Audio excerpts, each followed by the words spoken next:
Hey guys, tonight we're heading somewhere a little warmer, wetter, louder, and a lot less appetizing.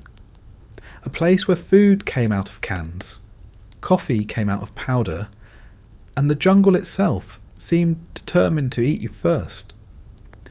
We're going to look at what it was really like to eat as a US soldier in the Vietnam War. Forget the clean uniforms and dramatic movie scenes. Out here, everything sweated, rusted, or rotted, including you. Before we start, take a second to get comfortable. Dim the lights, maybe let a fan hum quietly in the background, so you can almost hear the insects that never stopped. The jungle was alive all the time, buzzing, crawling, whispering, never silent, not even for a moment. Imagine the air thick enough to drink, heavy with the smell of rain, gun oil, and boiled coffee that had been reheated too many times. The year is 1967. You've just landed in Vietnam. You're wearing a uniform that already sticks to your skin, a helmet that feels like it's collecting its own ecosystem, and a pack that weighs more than your sense of optimism. Inside that pack, somewhere between your ammunition and your extra socks, is your food, your survival, and possibly your greatest enemy. You'll hear people talk about combat rations like they were supplies, but they weren't just that. They were symbols. Proof that someone back home remembered you existed. Proof that the system still knew where you were, even if you weren't sure yourself. Every can, every crumpled accessory pack, every soggy paper label, it all told you something about your situation. And most of the time, what it told you was, good luck. If you were lucky enough to be at base camp, meals were just about tolerable. Lukewarm scrambled eggs, reheated beans, coffee so thick it could strip paint. But out in the jungle, meals were less about comfort and more about staying alive without poisoning yourself. You ate standing up, squatting, or crouched in the mud, trying not to be noticed, trying not to attract fire or ants. Sometimes you didn't eat at all. The military called them C-rations. Soldiers called them other things. Words not fit for polite company. Each can was heavy, awkward, and often decades old. Some of the labels faded, some rusted clean through. You didn't ask what was inside. You just hoped it wasn't the one that everyone dreaded. The ham and lima beans. The meal so universally hated it earned its own mythology. Every bite was a gamble. Every sip was a decision. Out here, in this place that never stopped moving, food wasn't comfort. It was another battle. Between hunger and disgust. Between survival and sickness. Between what your stomach wanted and what your sanity could take. So tonight, we're going to walk through that jungle together. Slowly. You'll taste the coffee that never cooled, the metallic tang of canned meat, the wet cardboard flavour of rehydrated crackers. You'll see what it meant to eat under a canopy of rain and rot, to unwrap your dinner while leeches crawled over your boots and gunfire echoed in the distance, to find something resembling normal life in a place designed to erase it. If you're ready, take a breath. Because we're not stepping into a story of victory or glory tonight. We're stepping into humidity, hunger, and tin cans that clinked like reminders of how far from home you really were. Welcome to dinner in the jungle. You arrive before sunrise. The air already feels like soup. Not the nice kind either. It's the kind of heat that glues your shirt to your back and makes the idea of breakfast feel like a punishment. You're standing in a clearing somewhere outside Da Nang, surrounded by men who look as tired as you feel. You've been awake for so long that your sense of time has started to melt. just like the chocolate bar you were stupid enough to put in your pocket yesterday. The jungle around you never sleeps. It hisses, hums and crackles with life that doesn't care you're here. Frogs the size of dinner plates croak like broken engines. Mosquitoes buzz near your ears, thick enough to feel like rain. Somewhere in the trees, something moves. Maybe a bird, maybe not. You stop trying to guess. Out here, everything moves, everything watches, and everything wants something from you. Usually your blood or your lunch. You shift the weight of your rucksack. It's 40, maybe 50 pounds. But the food inside is heavier than the metal it's sealed in. C-rations. The army's idea of portable nutrition, packed in steel cans with cheerful labels that promised meat, fruit, or beans. They might as well have said disappointment. The first time you held one, back in training, it looked harmless enough. But now, after weeks in the field, they're just dead weight. You carry them because you have to. You eat them because you need to. You never, ever enjoy them. Breakfast isn't really a meal anymore. It's an event you perform out of obligation. Someone pulls a can opener from his pocket, the famous P38, a tiny metal tool that looks like it was designed by someone who hated fingers. Everyone has one. It hangs from your dog tags, clinks when you move, and if you lose it, you're in trouble. Without it, your breakfast is sealed away behind steel and frustration. You crouch on the damp ground and twist the opener against the lid. The metal shrieks softly, like something alive. The smell hits you before the lid is halfway off. It's not exactly bad, just wrong. A mix of grease, iron, and mystery meat that somehow smells like both chicken and despair. You take a bite because you have to, because energy is survival. It's lukewarm, chewy, and bland. But you eat it anyway, staring at the ground like you're trying to convince yourself it's food. Around you, the others do the same. No one talks much during breakfast. There's not a lot to say when your meal looks like something scraped from a mechanic's workbench. Someone cracks open a can of fruit cocktail, the closest thing to dessert you'll find out here. The syrup has congealed, the fruit has turned an alarming shade of grey, and yet it's a luxury. A brief, sticky reminder that sugar still exists somewhere in the universe. The jungle smells like wet earth, smoke, and diesel. Every breath feels like it's filtered through a damp towel. You hear choppers somewhere in the distance, the rhythmic chop of blades cutting through the morning haze. You think about how every can you open had to come here the same way. Flown across oceans, trucked through bases, hauled by hand into the middle of nowhere. It's strange to think of logistics while you're eating something that tastes like pencil eraser, but that's what happens when your mind tries to escape your tongue. Someone nearby curses quietly. His can spilled into the mud. No one laughs. Food isn't a joke here. You just watch as he scrapes what he can back into the can with a spoon, then eats it anyway. Mud doesn't really make it worse. The mud's probably cleaner than the can. When you're done, you don't throw anything away. You crush the cans, wipe them out, and bury them shallow. Shiny metal reflects light, and reflected light gets you seen. Being seen gets you killed. So the remains of your breakfast disappear into the ground, just like everything else out here eventually does.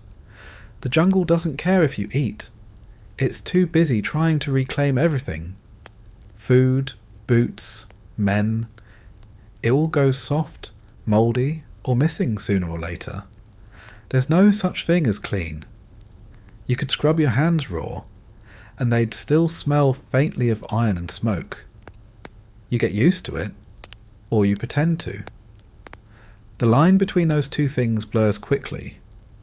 You stand up, pack your gear, and adjust your helmet. The strap chafes against your jaw. You can feel the sweat pooling under it, mixing with the dust. The mosquitoes come back immediately, as if they've been waiting for you to stop moving. You slap one, miss, and keep walking. The jungle floor squishes beneath your boots, a mix of mud, leaves, and whatever died last week. You try not to think about it. You try not to think about much at all. Every so often, someone makes a joke about the food back home. Burgers, pancakes, fresh bread.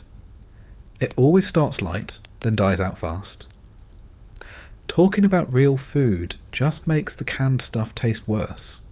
So most of the time, you don't talk about it.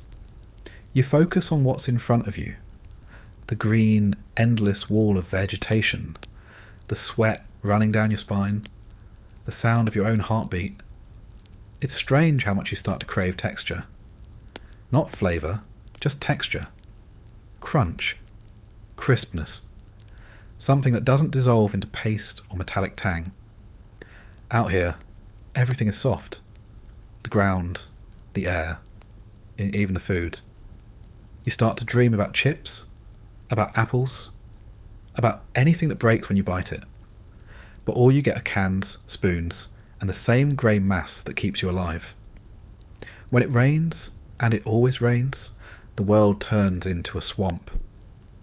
You try to find shelter under a poncho or a piece of canvas, but it doesn't help. The rain finds you anyway. You eat while it pours, your spoon clinking against the can as water drips down your sleeves.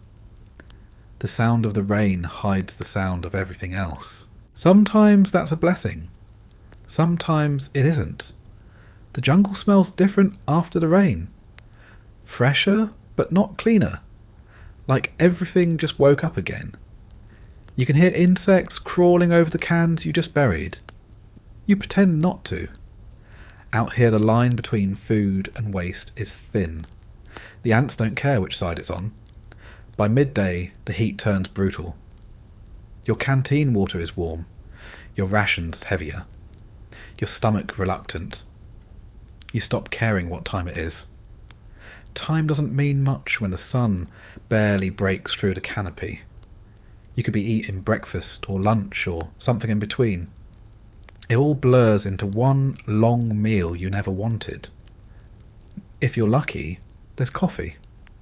Powdered instant, mixed with water that tastes faintly of iodine from purification tablets. It's bitter, but it's familiar. You sip it slowly, letting it cut through the taste of canned meat still sitting heavy in your throat. The caffeine isn't strong, but the ritual helps. It gives you something human to do in a place that constantly reminds you how far from human comfort you really are. Sometimes you think about the people who packed these rations, the ones who printed the labels, sealed the cans, and sent them across the ocean.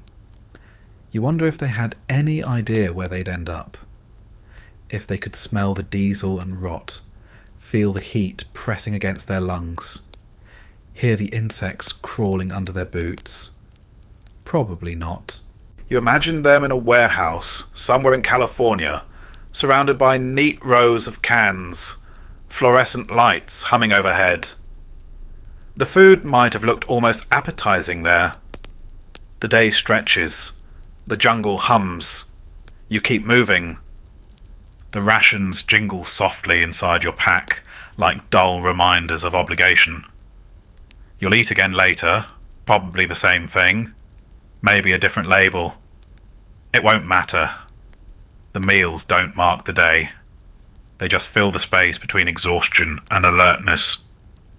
You start to notice patterns in the sounds, the birds at certain hours, the faint hum of distant machinery, the occasional pop of gunfire far off. Each sound tells you how close you are to danger, or how long you've been awake. The food doesn't help you track time, but your stomach learns anyway. It rumbles on cue, even if the cue means another can of cold stew in a place where nothing ever really cools down. The men around you have developed their own rituals. Some save the crackers for later, carefully tucking them into dry socks. Others trade cans like poker chips, building small economies based on desperation and preference. A can of fruit cocktail might get you 2 of beans and franks if you're lucky. Cigarettes are worth even more. The jungle has its own currency, and it's not paper. It's sugar, salt, nicotine, and anything that tastes like memory. When the sun starts to sink, or at least when it gets darker in the endless green, you think about dinner, not because you're hungry, but because you have to ration what's left. You mentally count the cans in your pack. 6 meals, maybe 7. Each one a small victory of logistics over decay. You hope they last, because resupply isn't guaranteed. Sometimes you go days without seeing a new box dropped in. Sometimes you wonder if they even know where you are. You find a spot near a tree and drop your pack. The ground is wet again. It's always wet. You dig out another can, wipe the rust off the top with a sleeve that's already filthy, and open it with the same small metal opener. The smell is familiar now. Metallic, fatty, vaguely beef-like. You eat in silence, chewing slowly, watching steam rise from the ground around you. Every bite feels like a chore, but the alternative is weakness. Out here, weakness gets you noticed, and getting noticed gets you dead. A few feet away, someone mutters about home, about a diner near their base town, a jukebox, a waitress who always gave extra fries. The conversation fades as quickly as it started. The jungle absorbs it, the same way it absorbs everything. You listen to the sound of your own chewing and the constant drone of insects. You start to wonder if the insects hear you too. By now, the cans have started to pile up again. You dig another shallow hole, bury the empties, and cover them with dirt. The act feels ritualistic, almost sacred. Every soldier here has done the same thing. Every meal leaves a small metal grave somewhere in the soil. Years from now, people will dig them up and call them relics, artifacts. But for you, they're just the remains of dinner. When darkness falls, it's complete. There are no streetlights, no glow from windows, no comfort, just blackness and the hum of a million tiny lives that thrive in it. You lie back on your pack, listening, half asleep, stomach full but unsatisfied. The canned food sits heavy, but at least it's something. Out here, something is as close to luxury as it gets. You close your eyes, but the jungle doesn't. It keeps moving, keeps whispering. Somewhere nearby, you hear the faint sound of another can opening. Someone else's late-night meal, or maybe a desperate snack before the next watch. The metallic click echoes softly through the trees. It's a familiar sound, oddly comforting in its predictability. You drift, not asleep, not awake, caught somewhere between memory and the present, between the taste of grease and the smell of rain. You think about tomorrow. Another morning, another can, another day in the jungle where the dinner table has no chairs, no tablecloth, no rest, just men, mud, and metal. You wake up before the sun, though it feels like you never really slept. The air doesn't cool at night, not in this place. It just shifts from hot to slightly less hot, thick enough to chew, heavy with the smell of wet canvas and sweat.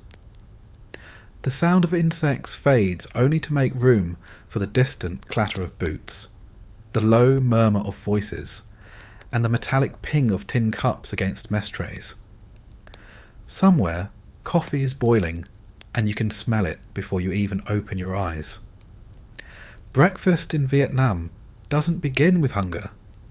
It begins with mosquitoes. They're already at you the second you move. You slap one away from your neck, another from your wrist, and give up after the fifth. They're endless, immune to everything you spray, smear, or curse at them. Some men joke that the mosquitoes here have dog tags too. Others swear they can hear them laughing. It's not far from the truth. You sit up slowly, the canvas cot creaking beneath you. Sweat sticks your shirt to your back before you've even stood up. You stretch, joints popping, and look around the base. The morning light cuts through the haze, a pale, dusty yellow that makes everything look half-remembered. The camp is alive in a sluggish mechanical way. Diesel engines rumbling somewhere, men talking in low voices, the faint static of a radio trying to reach someone who probably isn't listening. There's a line forming near the mess tent. You join it automatically, same as everyone else. No one talks much before coffee. The ground underfoot is still damp from last night's rain, and the air smells faintly of burnt oil and boiled meat. You shuffle forward, boots squelching, trying not to think about how many insects are already having their breakfast on you. The mess tent is a large canvas structure held together by poles, rope, and hope. Inside, it's a different kind of jungle. Steam rising from metal pots, soldiers moving in a slow, practiced rhythm, ladles clanging against trays. The cooks look as exhausted as the men they serve. Their uniforms are stained, their eyes red from smoke and lack of sleep. One of them has a towel slung over his shoulder like a badge of authority. You hand over your tray, and without a word, a scoop of scrambled eggs lands on it. If you can call it eggs. The eggs are powdered, reconstituted with water that tastes faintly of iodine and rust. They have the consistency of damp foam and the colour of regret. Next to them, a scoop of something brown. Hash, maybe, or what's left of last night's stew rebranded for the morning crowd. You don't ask. Asking doesn't help. You move down the line, get a biscuit that could chip a tooth, and a cup of coffee poured from a dented metal pot. The coffee is black, thick, and smells like burnt rubber, but it's hot, and that's all that matters. You take your tray, find a spot on a wooden bench, and sit down among a dozen men who look like they're all running on the same half-empty tank. No one rushes. There's nowhere to be. Breakfast is the only quiet part of the day, the brief window before orders come through, before patrols begin, before the jungle swallows you again. You take a sip of coffee. It scalds your tongue, burns your throat, and feels like salvation. The first sip is always a shock, the second a relief, the third just habit. Someone cracks a joke about the eggs. Something about them being strong enough to patch the holes in the tents. Another guy says they taste like the inside of a helmet. Laughter ripples briefly, low and tired, then fades. You all keep eating. It's not that the food is bad, it's that it's the same every day. A monotonous loop of flavourless fuel. You don't crave variety anymore. You crave something that doesn't come out of a box marked property of US Army. You look around at the faces near you. Everyone's eyes are sunken, skin shiny with sweat, some with streaks of insect repellent glistening like oil. The men chew slowly, shoulders slumped, movements automatic. For a few minutes, the war feels distant. The sound of the jungle outside the perimeter hums like background static, and you could almost pretend you're somewhere else. Almost. The coffee runs out fast. You go back for more, though it's barely worth it. The cook gives you a refill with a nod, and you watch as he wipes his brow with the same towel he uses to hold the pot. Hygiene isn't high on the list here. You take another sip and realise the coffee tastes slightly better when you stop expecting it to. Flies gather near the food line. Big ones, slow and fearless. You wave them away, but they always come back. One lands on your biscuit, takes a stroll, and lifts off again as if unimpressed. You eat it anyway. You stopped caring about that kind of thing weeks ago. Outside, the sun rises higher, turning the air into a heavy blanket.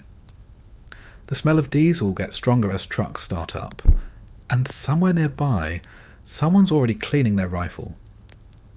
The sound blends with the clatter of trays, the low hum of conversation, the occasional cough.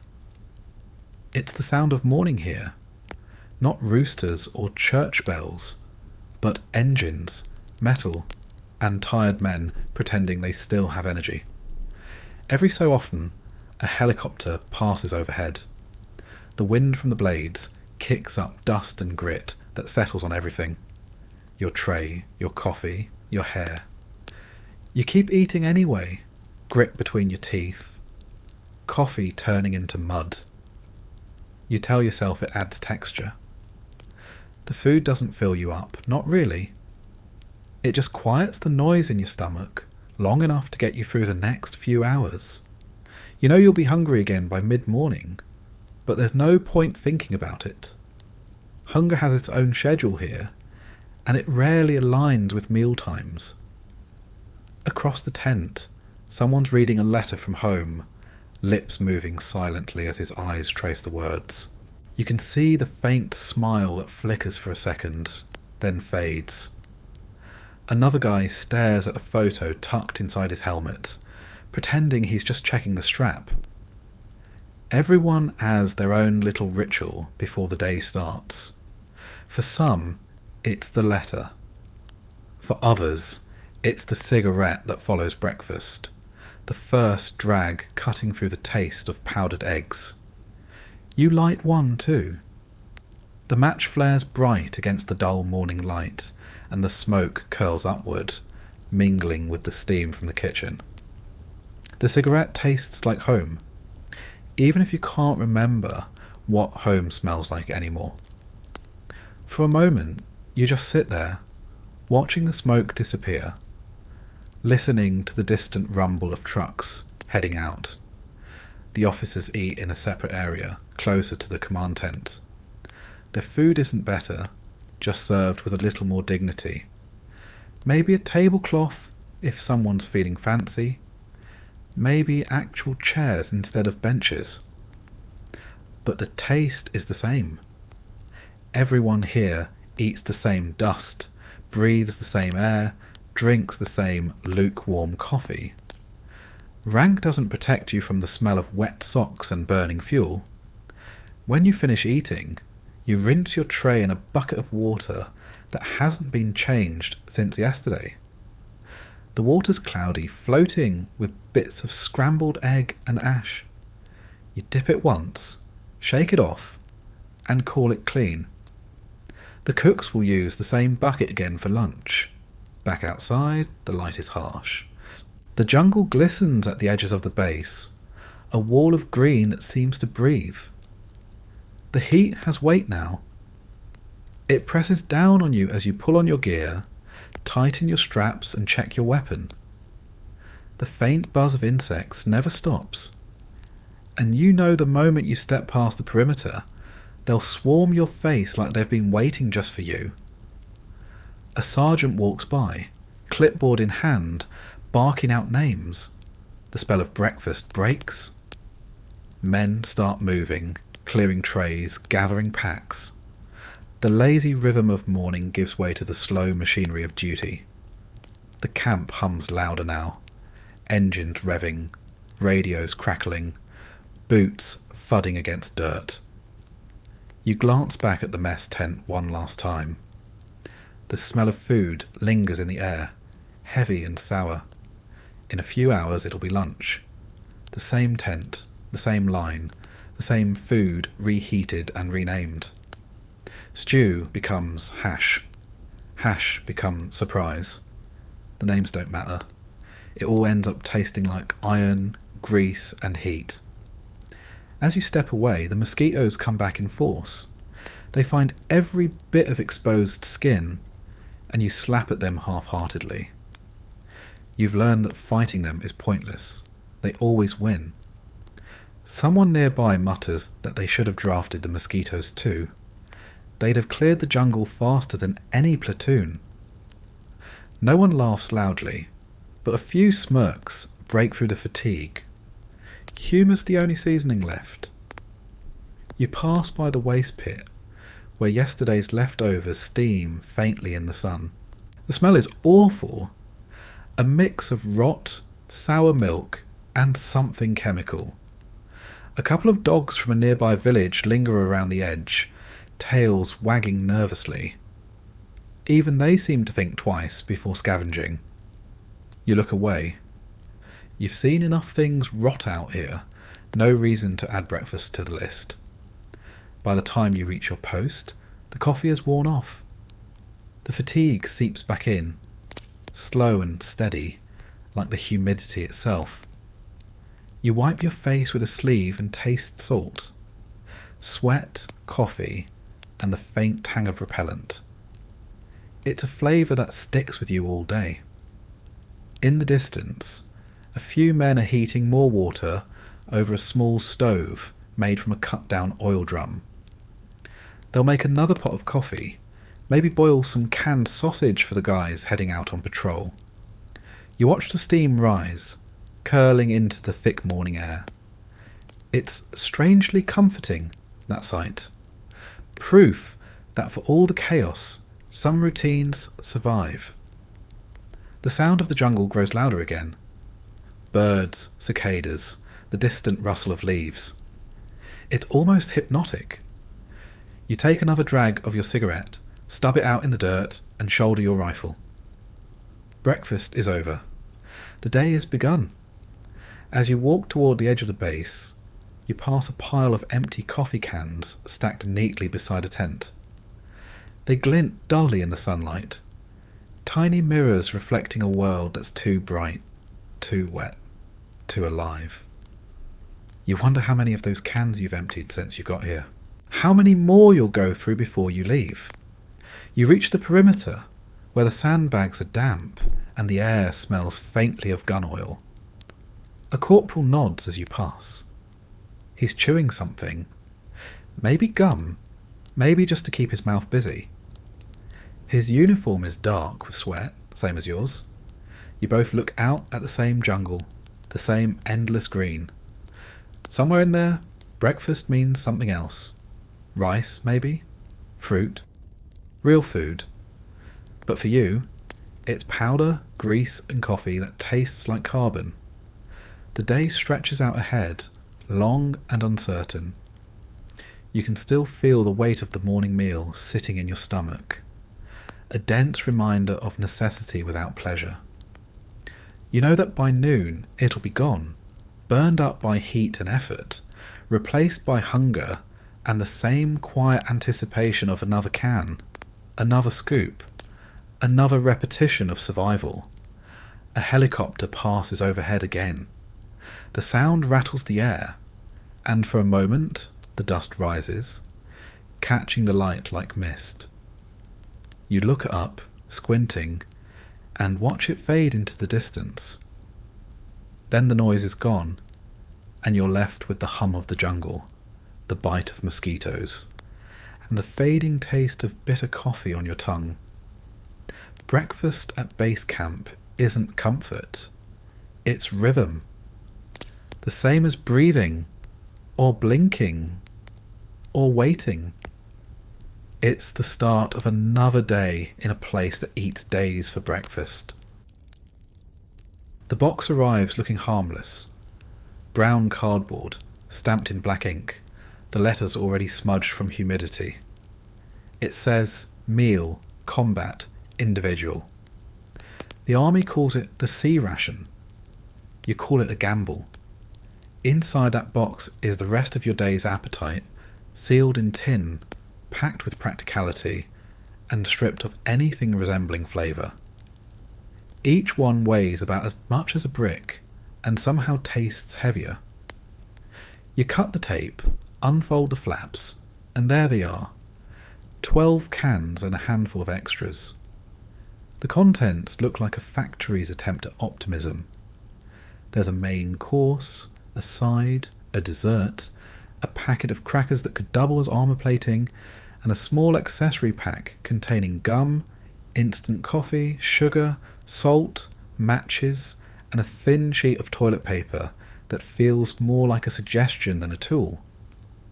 Every can is stamped with a code that tells you what's inside, though the codes are vague enough to sound like warnings. B2 unit, meat and beans, ham and eggs, chopped. You can tell a new soldier by the way he opens his first ration. He's careful, even hopeful, turning the cans over like he might find something good hiding underneath. Veterans don't bother. They just reach for the P38, flick it open, and start cutting. The opener bites into the metal with a high, screeching sound that never fails to crawl up your spine. It's the same sound every time. Tiny, sharp, final. Once that lid comes off, there's no turning back. The smell hits you first. Metallic, oily, and faintly sweet in a way that suggests chemistry more than cooking.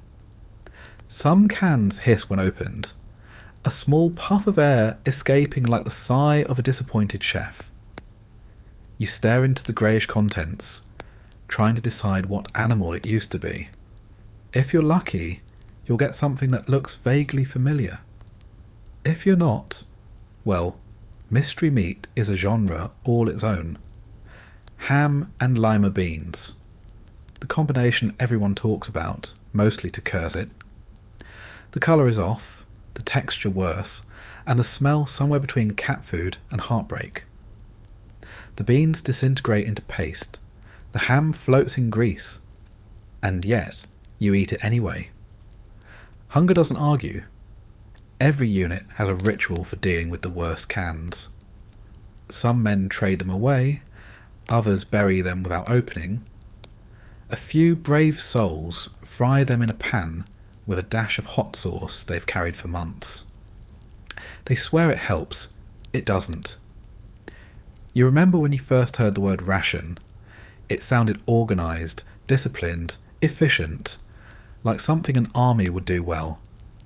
Out here, it's a joke told 3 times a day. Each meal is rationed, not just in quantity, but in spirit. The C-ration isn't meant to please you. It's meant to keep you alive long enough for paperwork to matter. The cans are heavy, and the weight adds up.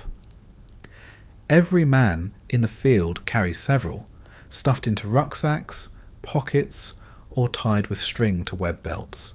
By the end of a march, you can hear them clinking together, a dull, metallic chorus that follows you through the trees.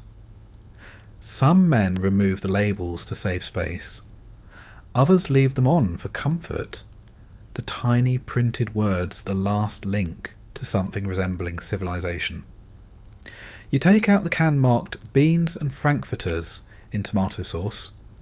It sounds better than most. You pry it open and see little orange shapes floating in thick red sludge. You eat one with your spoon. It's salty, soft, and tastes mostly like tin. You keep going. Halfway through, the sauce congeals, forming a shiny layer that reflects your face.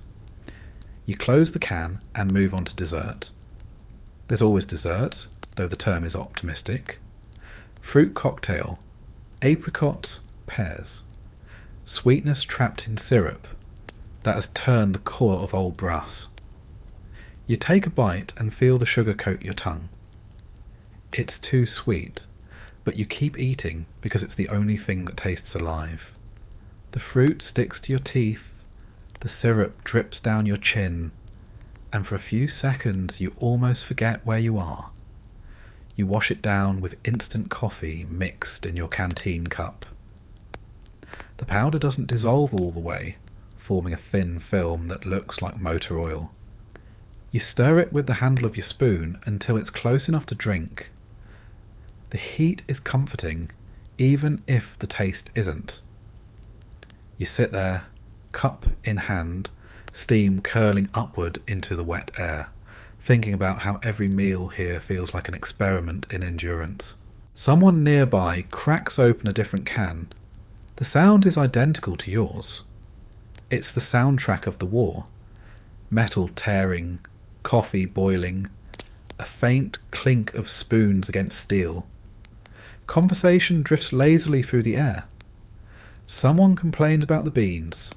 Another jokes that the army must have a warehouse full of cows that all died of old age. Laughter comes in short bursts, mostly to keep the silence away. There's a superstition about the labels. Some men say the ones printed in faded ink are better, made back in the 50s when the recipes were less cruel. Others swear by the newer ones, claiming they're safer, less likely to make you sick. It doesn't matter either way. The jungle doesn't care when the can was packed. You eat what you have, or you don't eat at all. When you're on patrol, you don't have time for ceremony. You eat straight from the can, squatting in the mud, rifle balanced across your knees. You shovel in bites between glances at the tree line. Sometimes you don't even use a spoon. Just tilt the can and let gravity do the work. The food slides out with a wet sound, hits your tongue cold, and tastes like metal rain. Every can has to be packed out or buried. You can't leave them shining in the open. They catch light too easily. Some men crush them flat, others burn them, but even the ashes smell of grease and iron. The jungle absorbs them slowly, as if even it doesn't want them. Years later, they'll still be here, rusted reminders of how humans tried to outlast hunger. Occasionally you find a can that surprises you. Spaghetti with meatballs, for example. It looks awful, smells worse, but somehow manages to taste like food if you close your eyes. The noodles have disintegrated into something between soup and regret. The meatballs crumble when touched. But there's salt, there's fat, there's heat. That's enough. You learn to lower your standards until survival feels like satisfaction. Each ration box comes with its own little quirks. Some include cigarettes, 3 to a pack, usually Lucky Strikes or Camels. They're always crushed, always slightly damp, but they're gold out here. You light one after eating, the smoke cutting through the grease in your throat. For a few moments, you can almost convince yourself you're full. There's also gum, 2 pieces, hard as pebbles until you chew them long enough to wake the flavour. The taste lasts about 30 seconds, but it's 30 seconds of not tasting the meat you just forced down. The matches in the accessory pack are weak, but they work if you shield them from the wind. The toilet paper, thin and grey, goes into your pocket. Out here, nothing is wasted. You look around the camp, cans scattered, men hunched over them like archaeologists of their own misery. Some eat in silence, others hum or whistle to themselves. The smell of heated meat and smoke hangs low, mixing with the dampness of the ground. It's oddly peaceful in a grim way. You can tell who's new by the way they wrinkle their noses. That disgust wears off fast. By next week, they'll eat anything that doesn't move.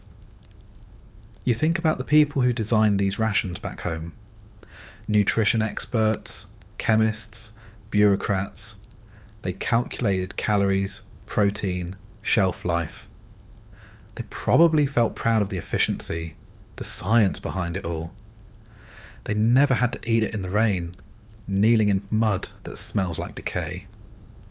They never had to dig through a box marked beef and pork slices in juice, and wonder if juice was code for something you shouldn't question. There's a rumour going around that some of these cans were packed during Korea, maybe even earlier. No one knows for sure. The dates on the bottom are hard to read, rubbed away by time and transport. A few guys swear they opened a can that said 1951. No one laughs at that. It sounds too possible. You learn tricks. Warm the can near a fire for a minute or two, just enough to melt the congealed fat. Mix in a bit of instant coffee to hide the taste. Spread crackers with the fruit syrup to make something resembling dessert. Someone once tried to fry Spam in engine oil. It worked until the pan caught fire. After that, everyone decided cold Spam was just fine. You start noticing how the jungle changes the food. The heat makes the can swell, the labels peel, the contents separate. Open one too late and the smell could knock you back. But food is food. You hold your breath and eat quickly. The human stomach adapts faster than pride. Sometimes you get lucky. A resupply drop includes newer rations, the elusive B3 unit. It has peanut butter, jelly, crackers that haven't melted together, and maybe even cocoa mix. For a brief moment, morale spikes. Men trade cans like stockbrokers. Peanut butter can buy you a pack of smokes, a favour, even a promise. In the jungle, comfort comes in teaspoons. When it rains, and it always does, you huddle under ponchos, trying to keep the water out of your can. Rainwater dilutes the flavour, which isn't always bad, but it makes the texture worse. You stir with the handle of your spoon until it's a uniform sludge. The rain drums on your helmet, drowns conversation, and fills every footprint around you. You eat quickly, quietly, the sound of metal spoons tapping cans blending with the storm. There's something meditative about it after a while. The repetition, the predictability. You open, you eat, you bury, you move on. Every meal feels the same, yet each one marks another day survived. You start to recognise the smell of a fresh box before it's opened. Cardboard, grease, and the faint sweetness of canned fruit. It becomes its own kind of comfort, the scent of endurance. At night, when you're back at base and the lights are dim, you sometimes sit with your canteen cup of lukewarm coffee and think about how the world shrinks around these meals. Back home, food was conversation. Out here, it's maintenance. You don't eat because you want to. You eat because stopping would be worse. The act becomes mechanical, almost prayerful in its repetition. There are stories about men who saved their favourite cans for weeks, carrying them like treasures. A can of peaches, an untouched chocolate bar, a packet of cocoa. They'd keep them for a birthday or a holiday, or just a day when things felt unbearable. Opening it would be a small ceremony, a reminder that taste still existed. You understand that now. You have 1, 2 hidden at the bottom of your pack. You don't know when you'll open it, but knowing it's there helps. The mosquitoes return as the light fades. They always do. You swat one away and take another bite. The meat is cold now, the grease solidifying again. You chew slowly, forcing yourself to finish. The jungle hums, indifferent. Somewhere, someone laughs softly, maybe at a joke, maybe at nothing at all. The sound mingles with the faint clatter of spoons and cans, the universal language of soldiers pretending the meal isn't as bad as it is. You close the can, crush it onto your boot, and toss it into the pit with the others. The metal glints briefly before the mud takes it. Another small offering to the jungle. Tomorrow you'll do it again, with a different label, the same taste, the same routine. The sky darkens, the air thickens, and you feel the slow ache of exhaustion settling in. You light one of the ration cigarettes, inhale deeply, and let the smoke mix with the night air. the taste of metal fades a little. You stare into the trees, the faint glow of fireflies blinking like distant signals. For a moment, everything is quiet except for the steady, rhythmic hum of insects and the crackle of someone heating coffee over a tiny flame. You exhale, watching the smoke drift upward until it disappears into the dark. The can, the meat, the mystery, all of it fades into the same endless rhythm. Open, eat, endure, repeat. In the jungle, that's all the instruction you ever need. There's a moment every soldier dreads. The quiet second when you open the ration box and realise what's waiting inside.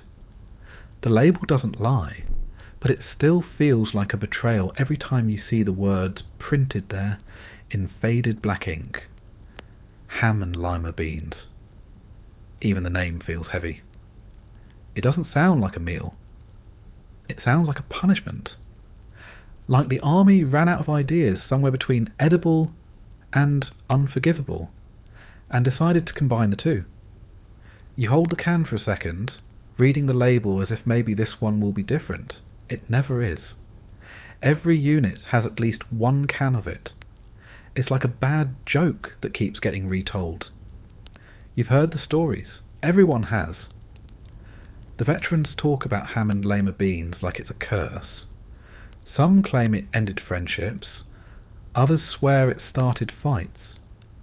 The bravest ones eat it without flinching, but they don't enjoy it. No one enjoys it.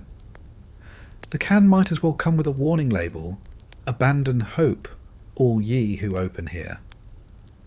The lid peels back with the same metallic scream as any other ration, but the smell is distinct. Thick, sour, and unmistakable. A blend of salt, grease, and something earthy that clings to the back of your throat. Even before you taste it, you know it's going to be bad. You tell yourself it's just food, that hunger will make it tolerable. Hunger is powerful, but even hunger has limits. The first bite confirms it. The texture hits first, soft but wrong, like chewing damp paper soaked in oil. The ham pieces are grey, rubbery, floating in a layer of congealed fat that never quite melts even when heated. The lima beans are pale green, mushy, and flavourless, except for the metallic tang that lingers like regret. Together they form a taste that's both bland and offensive, the culinary equivalent of a damp handshake. You swallow because there's nothing else to do. Spitting it out would waste it, and waste isn't an option here. The jungle doesn't forgive waste. You take another bite, slower this time, trying to convince your brain it's fine. It's not fine. It's never fine. You chase it with a sip of coffee, but even the bitterness can't erase it. The taste just spreads, stubborn as humidity. Around you, men react in their own ways. Some groan, some laugh, some curse under their breath. One guy says the army must have invented it as psychological warfare. Another says he'd rather eat the can itself. No one argues. You all just keep eating, faces grim, spoons scraping metal. The sound is familiar now, the sound of resignation. The nickname came fast, Ham and Mothers, the idea being that anyone cruel enough to invent it must have hated their own mother. It stuck. So did the smell. Even after you've buried the empty can, the scent lingers on your hands, your clothes, your breath. It seeps into everything, a ghost that refuses to leave. You try heating it once, thinking maybe warmth will help. It doesn't. Hot ham and lima beans just smell louder. The fat melts into the beans, forming a greasy film that glistens in the light. The texture doesn't improve, it just becomes a new form of unpleasant. You stare at it, spoon in hand, wondering how something so small can make you question your life choices. Some men trade it away, offering cigarettes, matches, or even extra duty just to avoid it. But trades are tricky. Everyone knows the value system out here. Ham and lima beans are at the bottom, and no amount of negotiation can raise them. If someone offers you one willingly, you know they're either desperate or plotting revenge.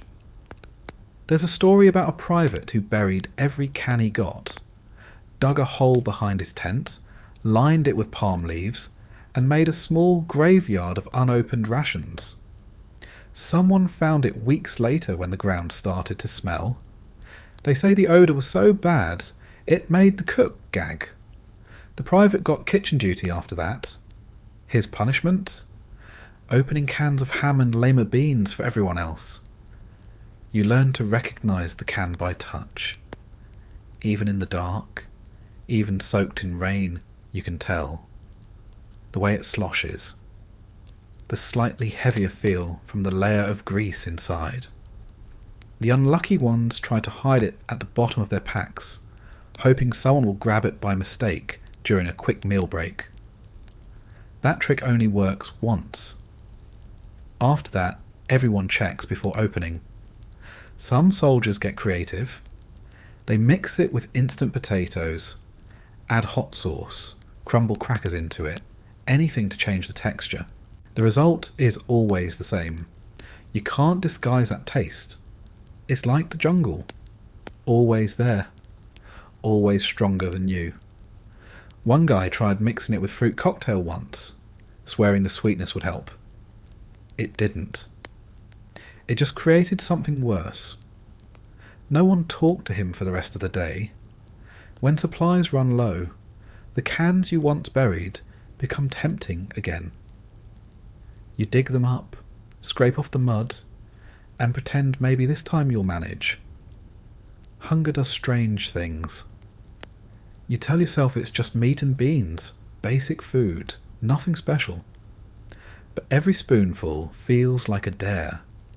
You swallow each bite as quickly as possible, chase it with coffee or water, and tell yourself it's fuel, not flavour. You wonder how it came to exist in the first place.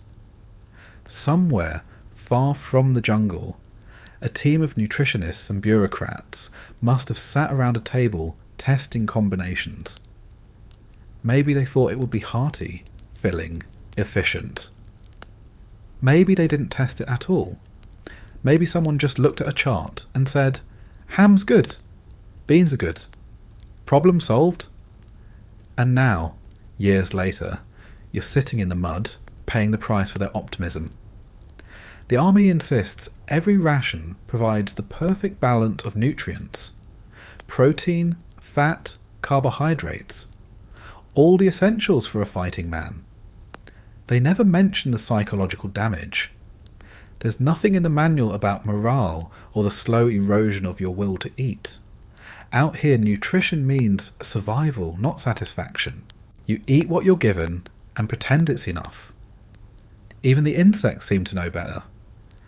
Ants crawl over the discarded cans but never linger. Flies buzz near the edges, then move on. The jungle doesn't want ham and lima beans either.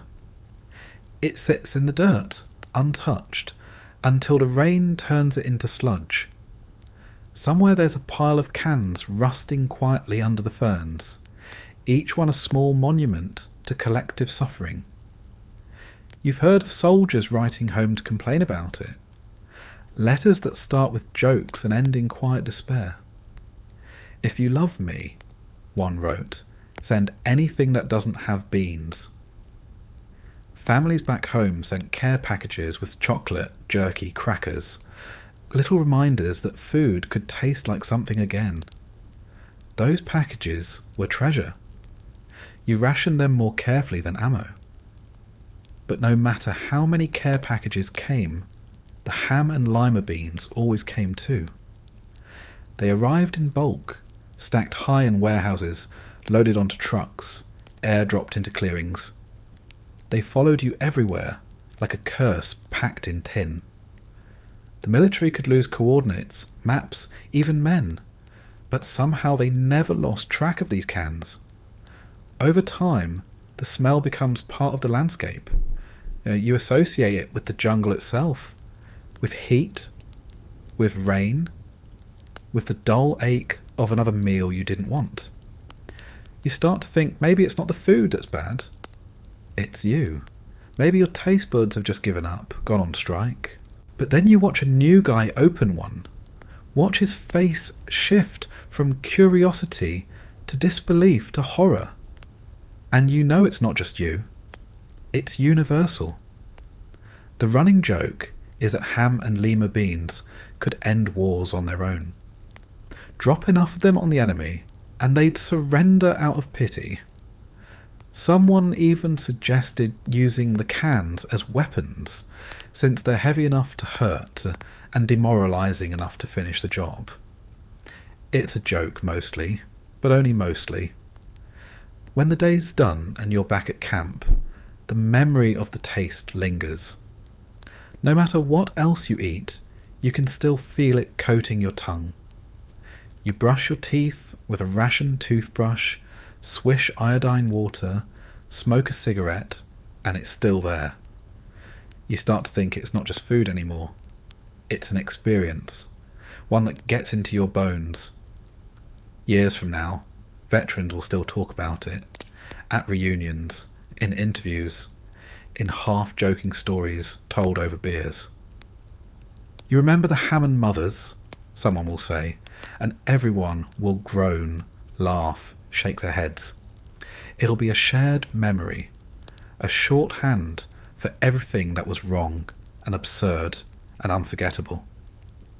You think about that sometimes, sitting in the dark, staring at the empty can beside you.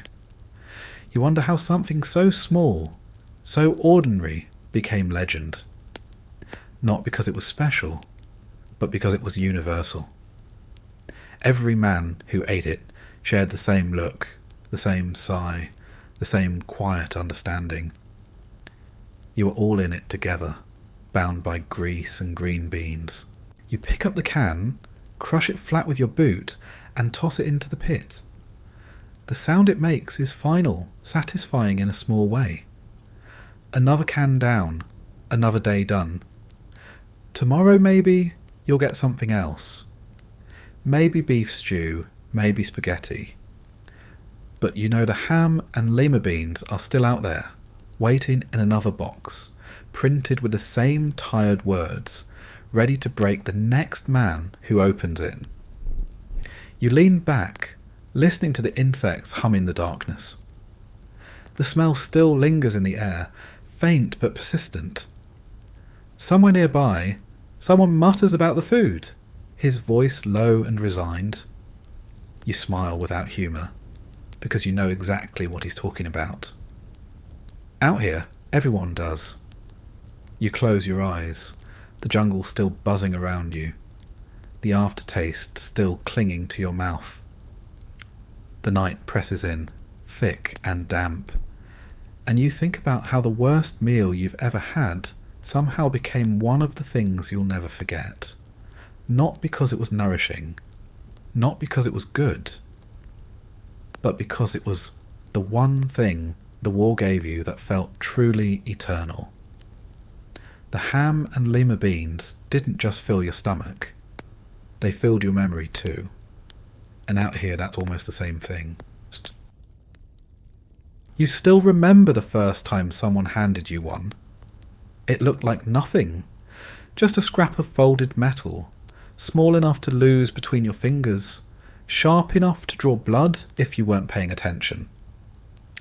2 pieces, hinged together with a tiny pivot, stamped steel, dull silver. It weighed almost nothing, but it could open anything. The P-38. The most important tool in the jungle after your rifle, your lighter, and maybe your patience. No one really explained how it got that name. Some said it took 38 punctures to open a can. Others said it was named after the old fighter plane, small and deadly. Whatever the truth, you learned fast that the number didn't matter.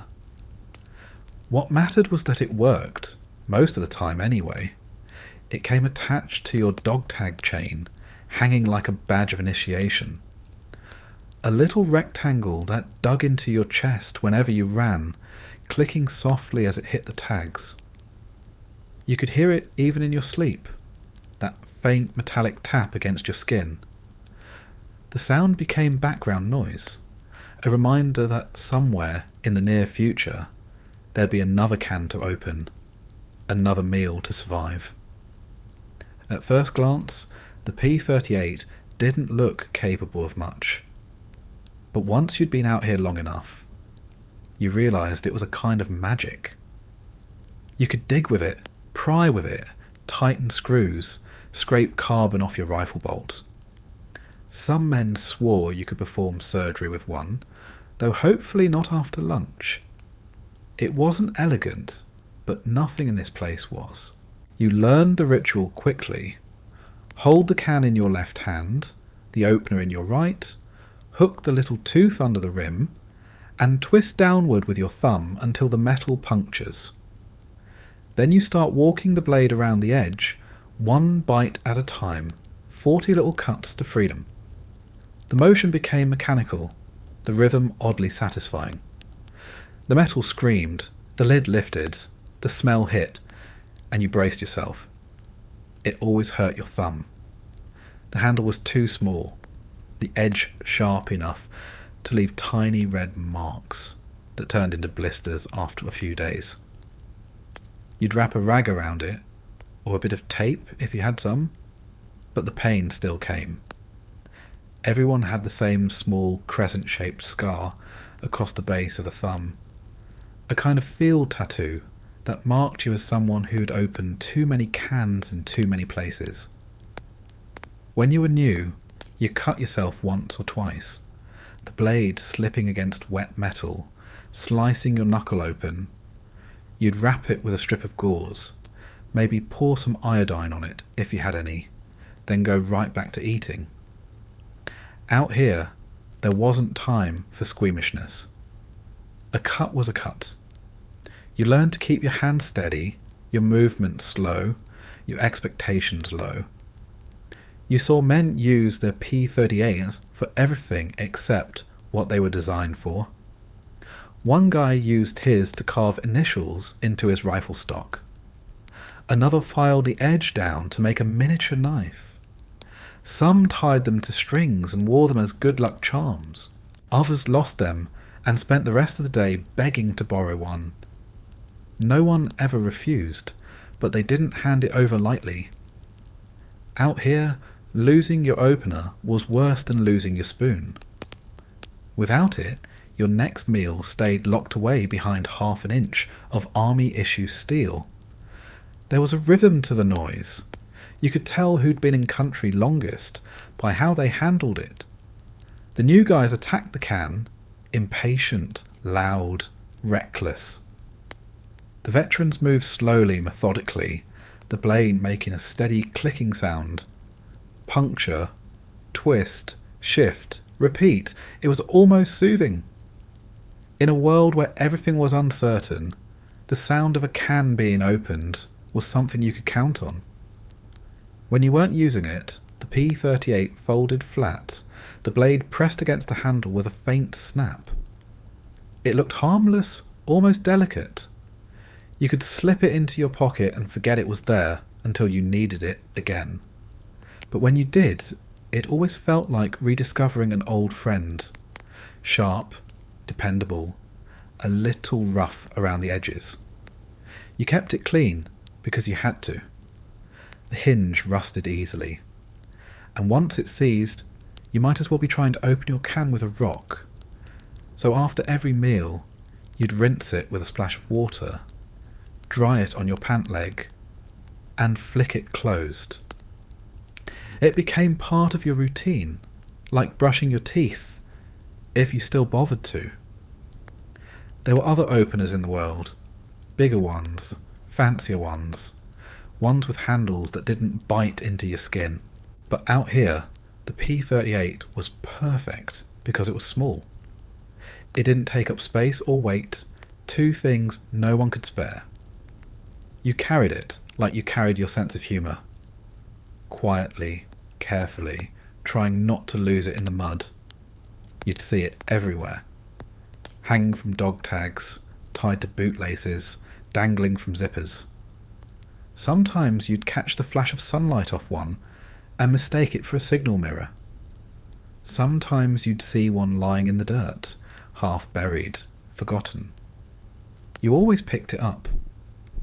There were no spares in the jungle. Once, during a downpour, you tried to open a can with wet hands.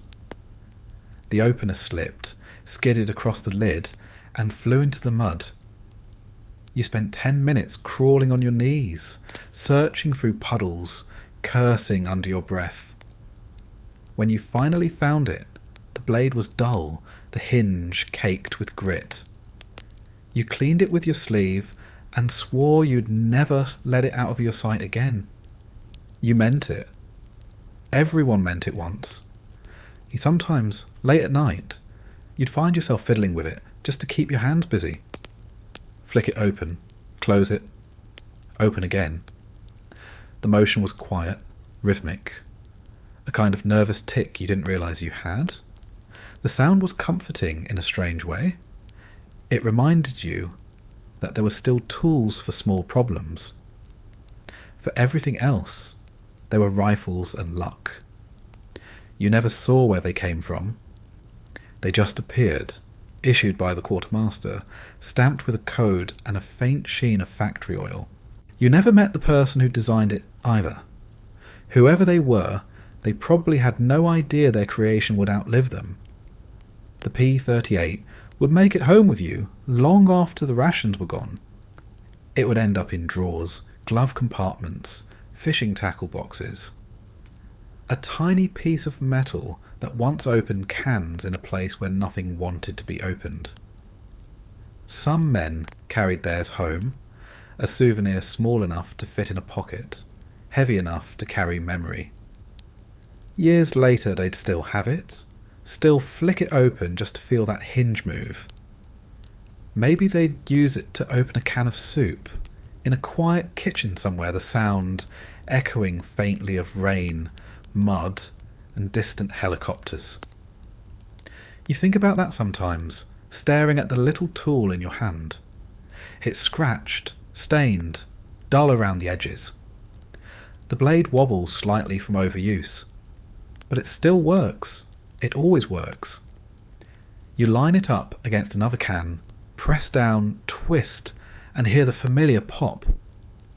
The sound cuts through the drone of insects, the chatter of voices, the thrum of the jungle. Just another meal waiting on the other side. The men around you have their own, each one a little different now, worn smooth in places, darkened with sweat and time. Some hang from chains, others sit tucked into helmets or taped to rifle stocks. No two are exactly the same anymore, but they all share that same dull gleam in the light. It's the shine of routine, of repetition, of something too ordinary to notice until you don't have it. The P-38 was never glamorous. It never made headlines or medals. But without it, every meal would be a battle. In a war where everything tried to kill you, that tiny piece of steel quietly kept you fed. You respected it the same way you respected your boots or your weapon. Not because you loved it, but because you needed it. Sometimes, when the day stretched long and the heat refused to break, you'd find yourself watching the light hit the little opener on your chain. It swung when you moved, caught glints of sunlight through the leaves, flashed for a second before disappearing again.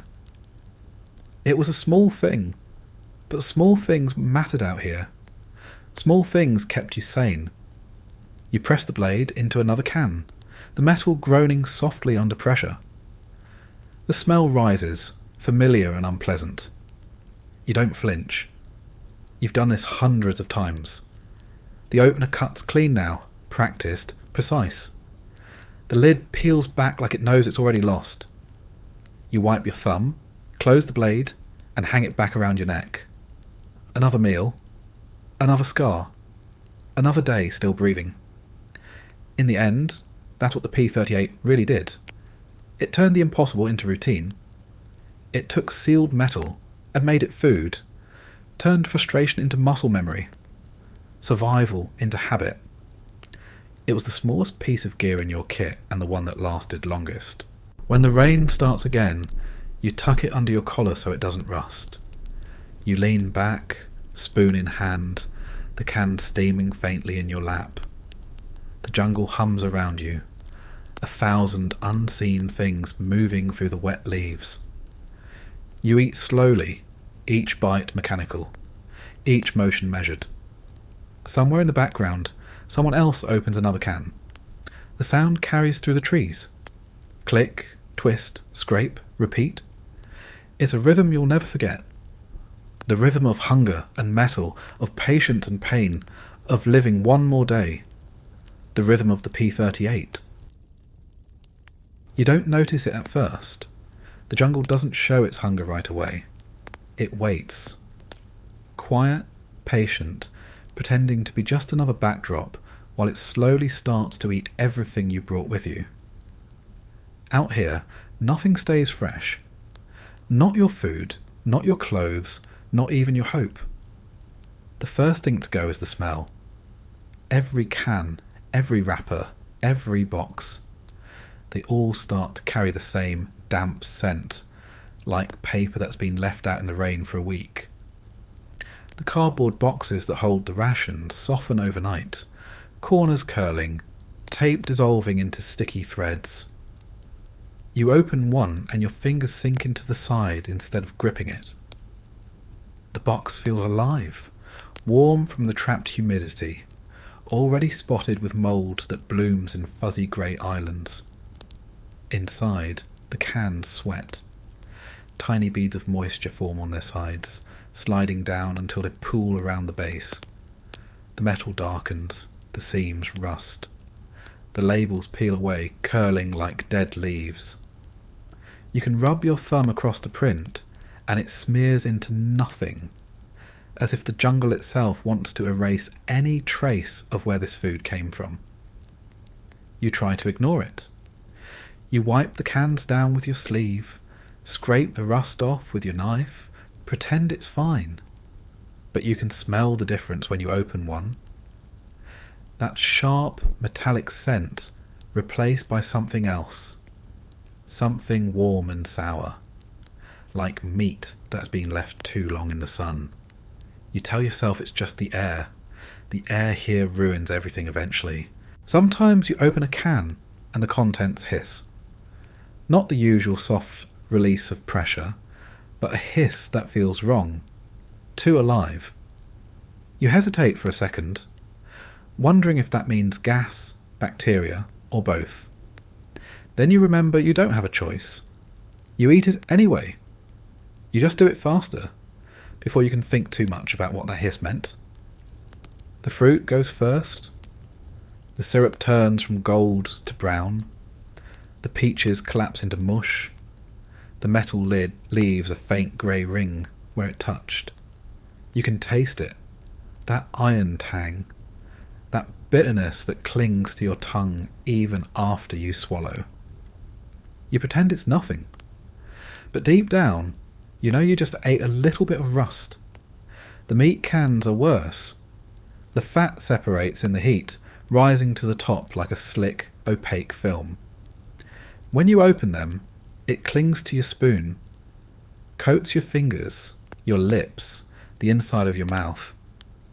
You wipe your face with a sleeve that's already soaked with sweat, and now the smell follows you. Grease and rot mixed with jungle rain and insect repellent. You learn to check the seams before you open anything. Tiny rust holes, pinpricks that don't look like much until you notice the stain spreading from them. That brown halo means the inside is spoiled. You know it, but you open it anyway. Food is food. You hold your breath, pry it open, and hope it doesn't move. Every few days, someone gets sick.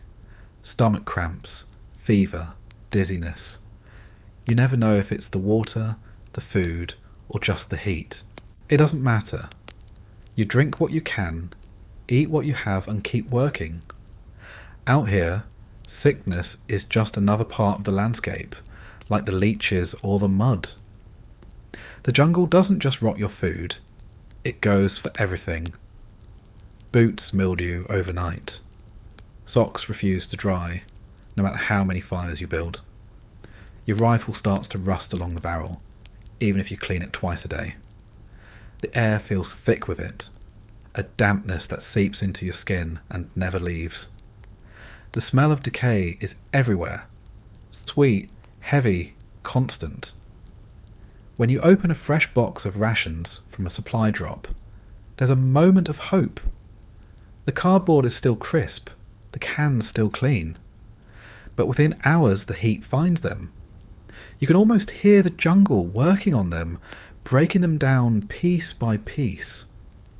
By the second day, the edges are soft. By the third, they're already sweating again. Ants find everything. They move in lines across your sleeping bag, up your pack, into the boxes. You find them inside sealed cans, somehow crawling over the rims when you open them.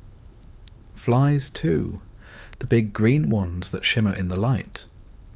They gather around the trash pit, thick clouds rising whenever someone walks by. The pit smells like death warmed over, spoiled meat, fruit syrup, coffee grounds, and smoke. The cooks back at base do what they can. They keep the supplies off the ground, stack them under tarps, burn the bad ones before the stench spreads. But it doesn't matter. The jungle eats faster than they can hide things. Even the fires smell rotten, wet smoke mixed with grease and mould. Sometimes you find cans buried half-eaten by time. You dig a shallow trench, your shovel hits metal, and there it is, rusted, flaking, half swallowed by the dirt. You can still read the letters if you squint. Meat and beans. You know exactly what's inside without opening it. You can smell it through the metal. A slow, sour leak that never really stops. You start to develop a kind of sixth sense for decay. You can smell bad food from 10 feet away. Hear the difference when you tap the side of a can. Solid means safe. Hollow means danger. You learn not to trust anything that looks too shiny. The jungle doesn't shine. Anything that does is either wet or rotten. Usually both. You've seen what happens when someone eats a bad can. It's not dramatic. It's just quiet suffering. Nausea, sweating. That look of realization that comes too late. You can't stop it. There's no medicine, no doctor. You just wait it out, hoping it passes. Sometimes it does. Sometimes it doesn't. At night, the smell gets stronger. The heat doesn't drop. It just slows down. The spoiled food mixes with the smell of sweat, gun oil, and stagnant water. You breathe it in without thinking, because there's no other air to breathe. It clings to you. You can wash your hands 100 times and still taste it in the back of your throat. The rust creeps everywhere. It shows up on the handles of your knife, the buckles on your pack, the edges of your canteen. Tiny orange stains that spread like sickness. You scrape them away, but they always come back. The jungle doesn't fight you openly. It just waits, quietly dismantling everything you have until it wins by default.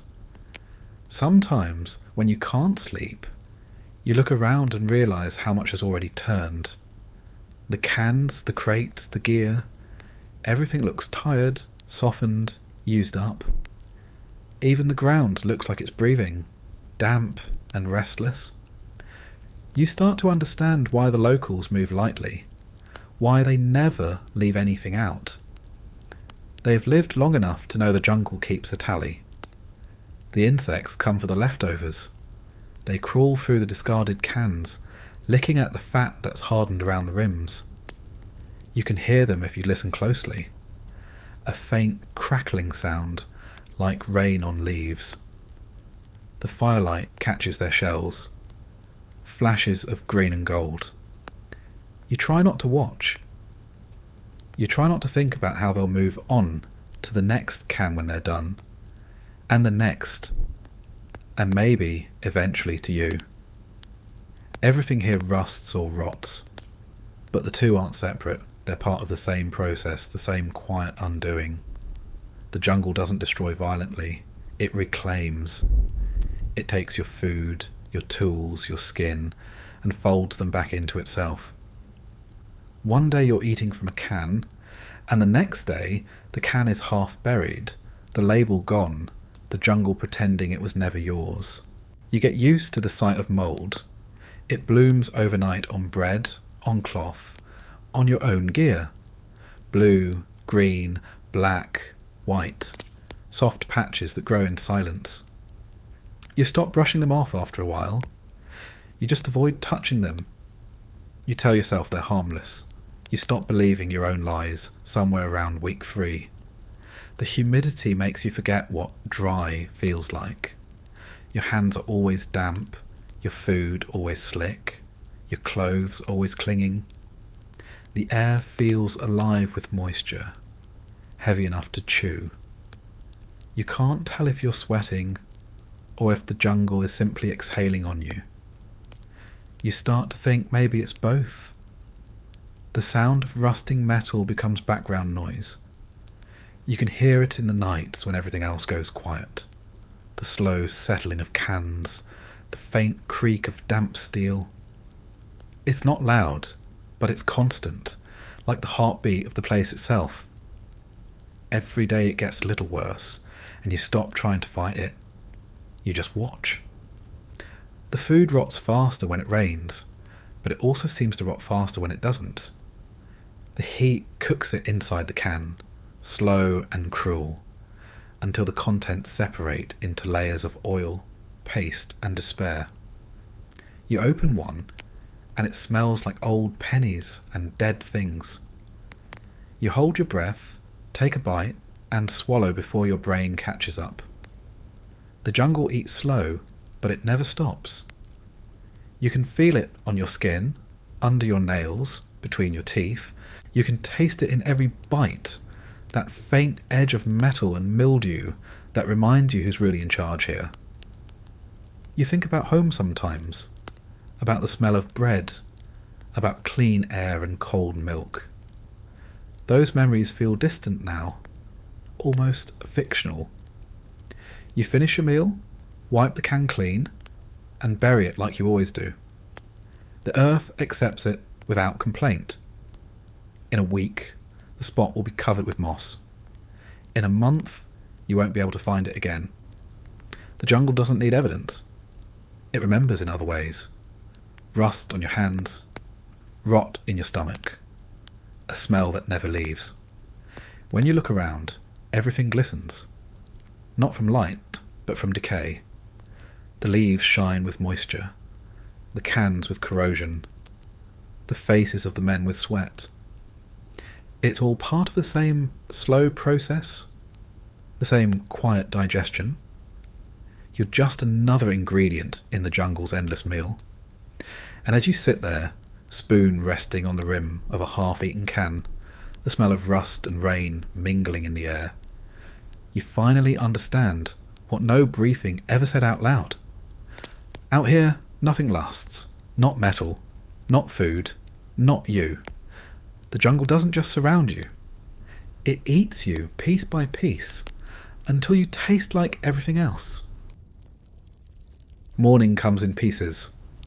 Not a sunrise, not a clean break between night and day.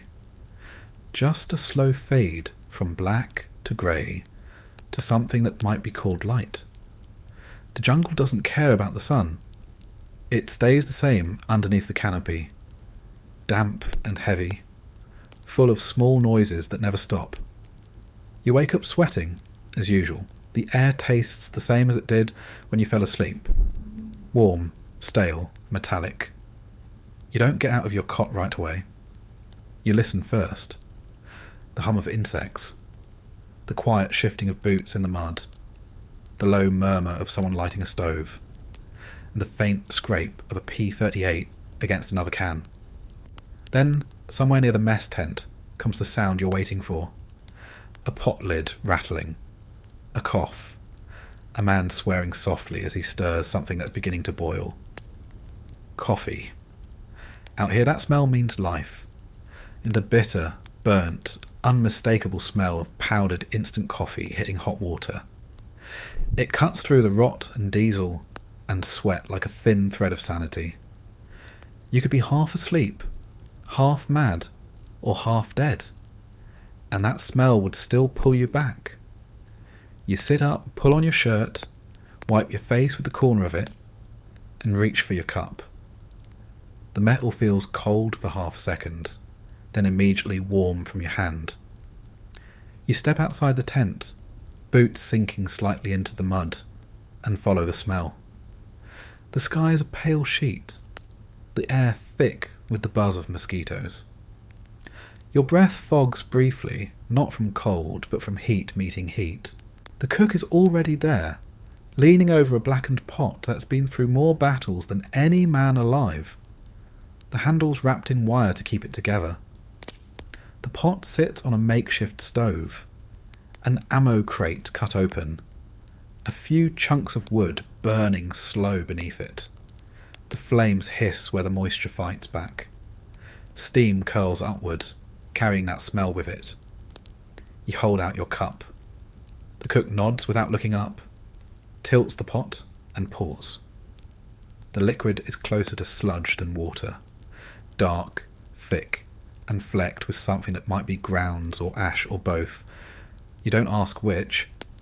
You take a sip, and it burns all the way down.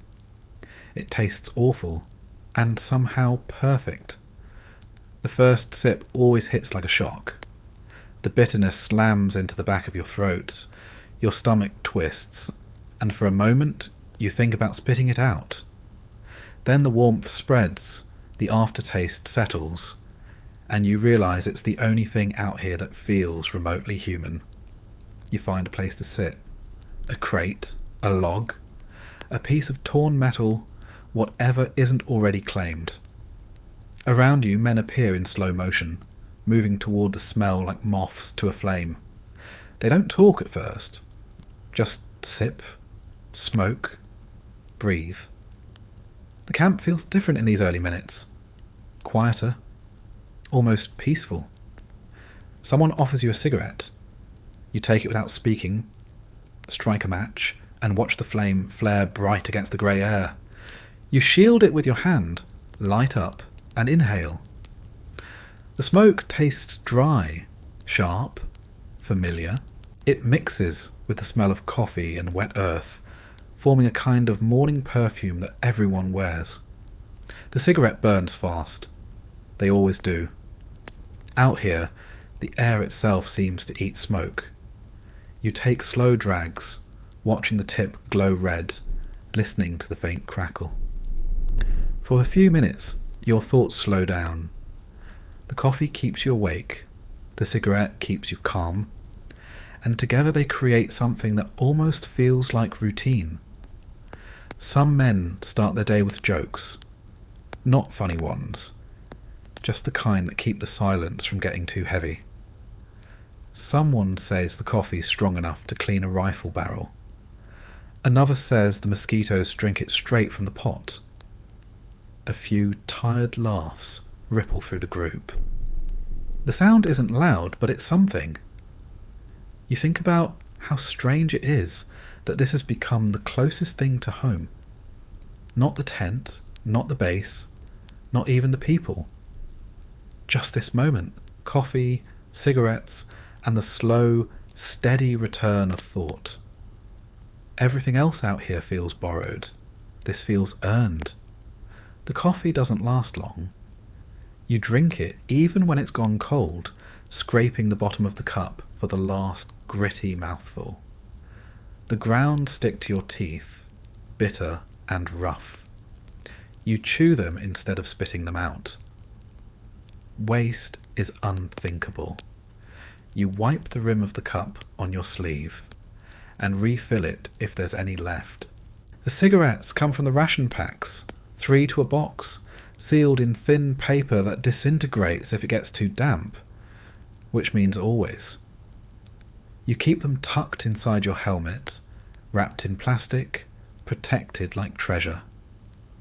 When you light one, you don't just smoke it, you savour it. You stretch it out until the last possible second, the last breath. When it burns too low, you press the tip out against the ground, then save the stub. Someone will trade you for it later. The jungle hums around you. Birds screech somewhere high above, frogs grunt in the mud, and under it all, the steady thrum of engines from the perimeter. The world feels both alive and exhausted. You sip again, and the bitterness brings you back. No one ever teaches you how to drink coffee here. You just learn. The trick is not to expect it to taste good. You drink for the warmth, for the caffeine, for the moment it gives your hand something to hold. The act itself becomes a kind of shield, a small ritual that keeps your mind from unravelling. You focus on the heat against your palms, the slow rise of steam, the way it curls in the air like ghost breath. Every man has his own way of drinking. Some gulp it down immediately, as if the faster it's gone, the sooner the day can start. Others sip slowly, staring into the cup like it holds secrets. A few add sugar from the little brown packets that come in the ration kit, shaking the grains carefully so they don't spill. The sugar hardens into lumps in the humidity, but no one complains. Out here, even sweetness feels like a miracle. There's always one man who never drinks coffee. He sticks to water, says caffeine makes his hands shake. You watch him sometimes, drinking from his canteen while everyone else sips from tin cups. He looks cleaner somehow, less stained, less tired. But he's alone. The coffee drinkers form a tribe, bound by bitterness and burn marks on their tongues. The cigarettes burn down, the coffee disappears, and slowly the camp comes to life. Someone cleans a rifle, someone else checks the radio. The air fills with a movement, conversation, the clink of gear. The small ritual dissolves back into the day. But for those 20 minutes, that thin space between sleep and duty, you felt almost human again. You stub out the cigarette, crush the butt between your fingers, and tuck it into your pocket. You drain the last of your coffee, shake out the grounds, and hang the cup from your belt. The metal clinks softly as you stand. The taste stays in your mouth, sharp and dry. You'll still be tasting it at noon, at dusk, maybe even tomorrow. Sometimes when the day gets bad, when the heat feels like it's cooking you from the inside, when the food tastes worse than usual, when the jungle seems louder than it should be, you think about that first sip of coffee. How it burned, how it grounded you. You start to crave it long before you can smell it again. There are men who drink theirs in silence, eyes closed, pretending they're somewhere else. A diner, a porch, a kitchen back home. For those few sips, the war disappears. The air changes. The jungle becomes wallpaper. Then someone coughs. Someone laughs. Someone drops a can, and the illusion breaks. But it was nice while it lasted. Sometimes you find old cups buried in the mud, rusted, dented, half filled with rainwater. Someone must have lost them on patrol, or left them behind during a move. You pick one up, rinse it, and keep it. Every cup here has a history. You can see it in the scratches, the dents, the initials carved into the side. You hold it, and you feel like you're holding a piece of everyone who came before you. The coffee ritual isn't just caffeine, it's communion. You all share the same water, the same powder, the same burn. You all sip from the same story. Tired men in a place that doesn't want them, clinging to something warm before the day takes it away again. You light one more cigarette before you move. You inhale slowly, watch the smoke drift towards the trees. The jungle swallows it without hesitation. Everything disappears here. The smoke, the smell, the people. Only the routine stays. When the cigarette's gone, you flick the ash away and stand. The sound of boots, metal, and murmurs rises again. And the day begins for real this time. But part of you stays in that quiet moment, sitting on a log with a cup of sludge and a half-burned cigarette, watching the steam rise into a sky that never clears. Out here, that's all survival really is. A few sips of bad coffee, a few drags of smoke, a few minutes pretending the jungle isn't waiting to take it all back. You learn fast that eating on patrol isn't about food.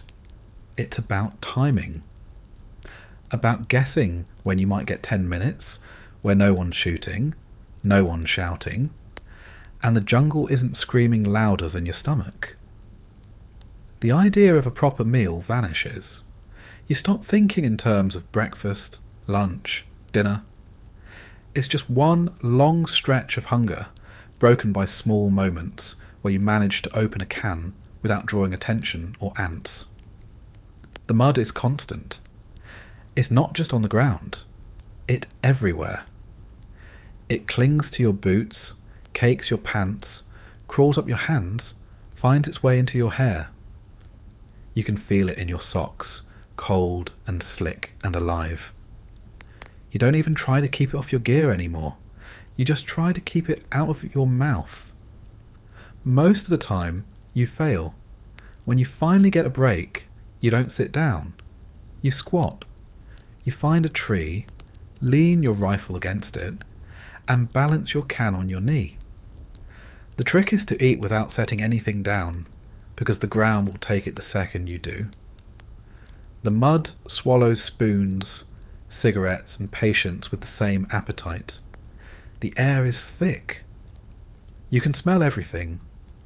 The wet earth, the gun oil, the sweat soaking through your shirt, and under it all, the faint metallic tang of the ration can you're about to open. You reach into your pocket, pull out the P38, flick it open with your thumb, and start cutting. The sound of the metal puncturing the lid blends with the insects buzzing around your head. You don't look at what you're eating anymore. You just trust that it's edible, or close enough.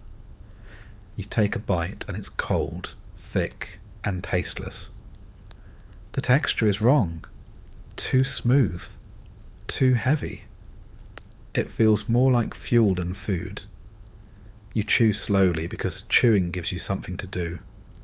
Around you the others are doing the same thing. No one talks much. The jungle is too loud for conversation and too quiet for comfort. Every sound carries, every whisper seems to echo. You can hear spoons, scraping cans, the clink of metal on metal, the soft hiss of someone lighting a cigarette. The smell of meat and mud mixed together until you can't tell which is which. The mosquitoes find you immediately. They land on your hands, your neck, your eyelids, drawn to the salt and heat. You slap them without thinking, smear them into the dirt, keep eating. They don't care if you're moving or not. They've been here longer than you have, and they'll still be here when you're gone. Sometimes you share. Someone gets lucky and pulls a can of fruit cocktail, and suddenly 5 hands appear from nowhere. You pass it around, each man taking 1 spoonful, careful not to spill a drop. The sweetness feels foreign, almost shocking. You taste sugar, real sugar, and it hits you like a memory of somewhere clean. Then it's gone, replaced by the same grey mush as before. The rain starts without warning. It always does. It doesn't fall so much as it pours, heavy enough to bend the leaves and turn the ground into soup. You keep eating anyway, spoon in one hand, can tilt it against your chest, water dripping down your nose. The rain slides into the can, diluting the food until it's thin enough to drink. You do that too. Your hands shake sometimes. Not from fear, just from exhaustion. The spoon trembles against the rim of the can. You steady it, take another bite, swallow without tasting. You know that whatever's in this can is supposed to keep you alive. Calories, protein, salt. You tell yourself that's enough. It has to be. Every patrol has its own rhythm. Move, stop, listen, eat, move again. The meals fit into the spaces between the noise. You might be crouched behind a fallen tree, half hidden in the brush, eating with one eye on the tree line. You might be kneeling in water up to your shins, spooning cold beans into your mouth while the leeches climb your legs. You might be sitting in silence so deep you can hear your own heartbeat. It doesn't matter. The food always tastes the same. Sometimes you don't even bother with the spoon. You drink straight from the can, tilting it back, letting the contents slide down in one go. It's faster that way. Less time for smell, less time for thought. You wipe your mouth with the back of your hand and move on. When you can, you heat it. A small fire made from dry leaves and broken branches, hidden behind your pack. The flame barely visible, the smoke thin and nervous. You balance the can near the edge of it, just long enough to take the chill off. The steam rises, bringing the smell of old grease and metal with it. It's not appetizing, but it's better than nothing. You take your spoon and stir slowly, watching the surface bubble. The heat makes it bearable. There's a strange kind of comfort in the act of eating, even out here. It reminds you that time is passing, that there's a before and an after. You take a bite, and for those few seconds, you're not thinking about where you are. You're just a body doing what bodies do, surviving. The mud never lets you forget where you are, though. It seeps into everything. You can taste it on your spoon, feel it grinding between your teeth. Your boots squelch every time you shift. The sound is soft, rhythmic, almost like breathing. You start to move with it. Everything out here moves to the same slow, wet rhythm. You hear a noise in the distance, a branch snapping, faint voices carried by the wind. You freeze, spoon halfway to your mouth. Everyone stops. The jungle holds its breath with you. For a few seconds, no one moves. Then when it passes, the world exhales again. You finish your bite, quieter this time. The food's gone cold again. You don't care. Sometimes you have to eat on the move. Walking, crouched low, can in one hand, rifle in the other. You scoop and swallow between steps, barely tasting, barely breathing. The food sits heavy in your stomach. The metal taste chasing you for hours. You can feel it sloshing with every step. When you finish, you crush the can under your boot, flattening it until it's silent. You wipe your hands on your pants, leaving smears of grease that never really wash out. You bury the can shallow, just enough to hide the shine. You don't want to leave anything behind that might catch the light. The rain keeps falling. The mud rises past your ankles. You move again. The sound of your gear slapping against your back mixes with the soft rattle of cans and metal. The smell of food lingers, faint and sour. You can't escape it. It follows you, blending into the sweat on your skin, into the fabric of your clothes. When night comes, You're too tired to think about another meal. You might open one anyway, just for the act of it. You sit in the dark, back against a tree, rain still whispering through the leaves. You pry the lid open by feel, spoon out whatever's inside, eat slowly. The jungle hums, the mud presses against your boots, and you chew in rhythm with the insects. You start to realise that this isn't really eating, it's maintenance, like cleaning a weapon or patching a hole. You do it because you have to. The food doesn't bring pleasure or comfort, just continuity. The taste doesn't matter. The texture doesn't matter. What matters is that you finish the can, bury it, and keep going. Sometimes, though, in the briefest moments, it almost feels like more. Maybe it's the warmth from a fire, or the way the rain sounds softer than usual, or the rare sweetness of a fruit can. You take a bite, and for a second, the world stops being hostile. It's still filthy, still miserable, but it's quiet. And that's enough. You look at your spoon, bent and tarnished, the same one you've carried for weeks. You think about how strange it is that this little piece of metal has seen as much as you have. You clean it with your sleeve, tuck it into your pocket and stand. The mud makes a soft, sucking sound as your boot comes free. You move on, the sound of the jungle growing around you again. The meal fades quickly, the hunger never really gone, just pushed back a little. You know it'll come again soon, right on schedule, the same as the rain, the same as the heat. Out here, every bite is borrowed time. The jungle takes everything back eventually. Your food, your strength, your comfort. But for now, you keep moving. Spoon in your pocket, mud on your boots, the taste of metal still sitting somewhere at the back of your throat. You stop noticing the heat as something separate. It's not around you anymore. It's in you. It lives under your skin, seeps into your blood, turns every breath into effort. You wake up sweating, you walk sweating, you sleep sweating. There's no difference between being dry and being less wet. Everything drips, everything sticks. The humidity doesn't lift, not even at night. It just changes texture. Thicker, heavier, closer. The air feels like it's pressing down on you, filling every space it can find. It coats your tongue, your lungs, your thoughts. You try to swallow, and it feels like drinking water you didn't ask for. You used to think of hunger as a sharp thing, something you could feel clearly.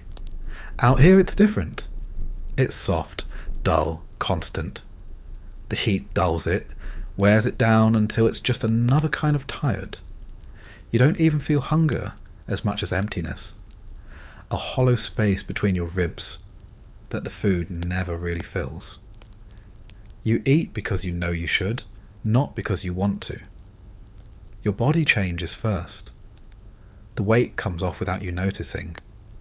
Your belt tightens, your sleeves hang looser. Your boots start to feel too big. You lose muscle without losing movement. You still walk, still carry, still climb, but you're lighter now. The jungle takes what it wants. It sweats it out of you. The rations don't help much. They're heavy in your pack and light in your stomach. You eat them, but they don't stay. The heat burns through everything. Calories, salt, thought. You could eat twice as much and still feel hollow an hour later. The body can't store what the air keeps stealing. Water becomes the only thing that matters. You drink it constantly, never enough. It's warm, tastes faintly of iodine and metal, but you drink anyway.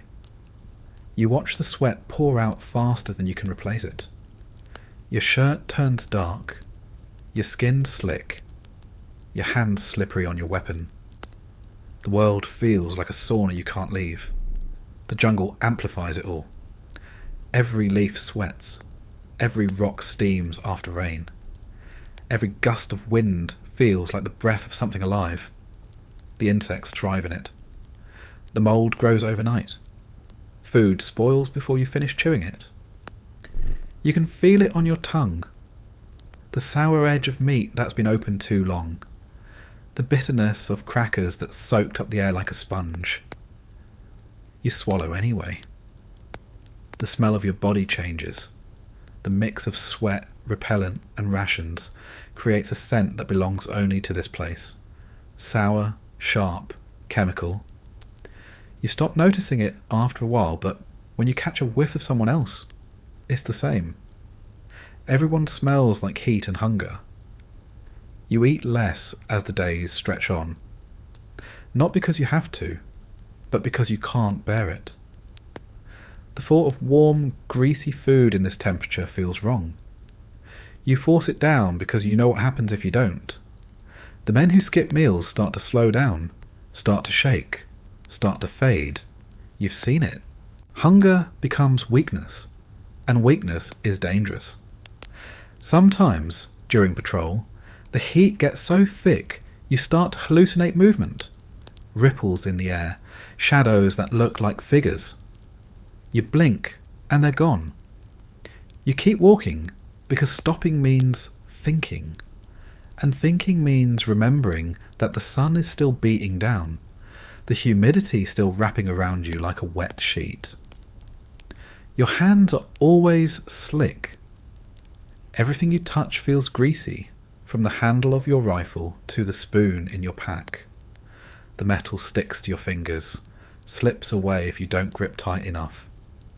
You wipe your palms on your pants, but it doesn't help. The fabric's already soaked. Everything is soaked. The heat turns the food inside the cans into something else. The fat separates, the texture shifts, the smell intensifies. You open one and it feels like the jungle has been cooking it behind your back. You hold your breath and eat quickly. You stop trying to taste. Taste just slows you down. At night, the air doesn't cool. It thickens. You lie on your back, shirt plastered to your skin, feeling your own pulse against the damp fabric. Your stomach rumbles quietly. You ignore it. Hunger at night feels different, less urgent, more like background noise. You drift between waking and sleep, half dreaming of food that isn't in a can. You think about cold things, ice water, milk, fruit. You can almost remember how they felt, how they smelled. The memories play tricks on you. You can taste them if you close your eyes long enough. But when you wake, it's always the same. Warm water, metal, and the smell of sweat. The jungle doesn't punish you directly. It just doesn't stop. Every breath costs something. Every step takes more than it gives. You eat and drink and still feel empty. You start to understand that hunger isn't just in your stomach. It's in your head, your muscles, your bones. You're not starving. You're dissolving. Some men lose their appetite completely. They pick at their rations, chew slowly, stop halfway through. You watch them shrink. Their faces go hollow, their eyes dull. They move slower, talk less. The medics say it's the heat. You know it's something else. The jungle's feeding itself again. You learn to eat differently. Smaller bites, slower pace, more water. You eat when you can, where you can, however you can. The body stops caring about the difference between breakfast and dinner, between hunger and exhaustion. It's all the same kind of ache. The heat makes you clumsy. You drop things. You trip. You forget what you were doing halfway through doing it. The humidity fogs your brain, fills it with static. Sometimes you stop walking without realizing it. Someone behind you taps your shoulder and you move again, as if nothing happened. The food tastes worse when you're this tired. Even the fruit cans lose their sweetness, replaced by the faint taste of metal and salt. You stir the contents with your spoon, watch the grease swirl, and wonder how many cans you've eaten since you got here. Too many to count, not enough to remember.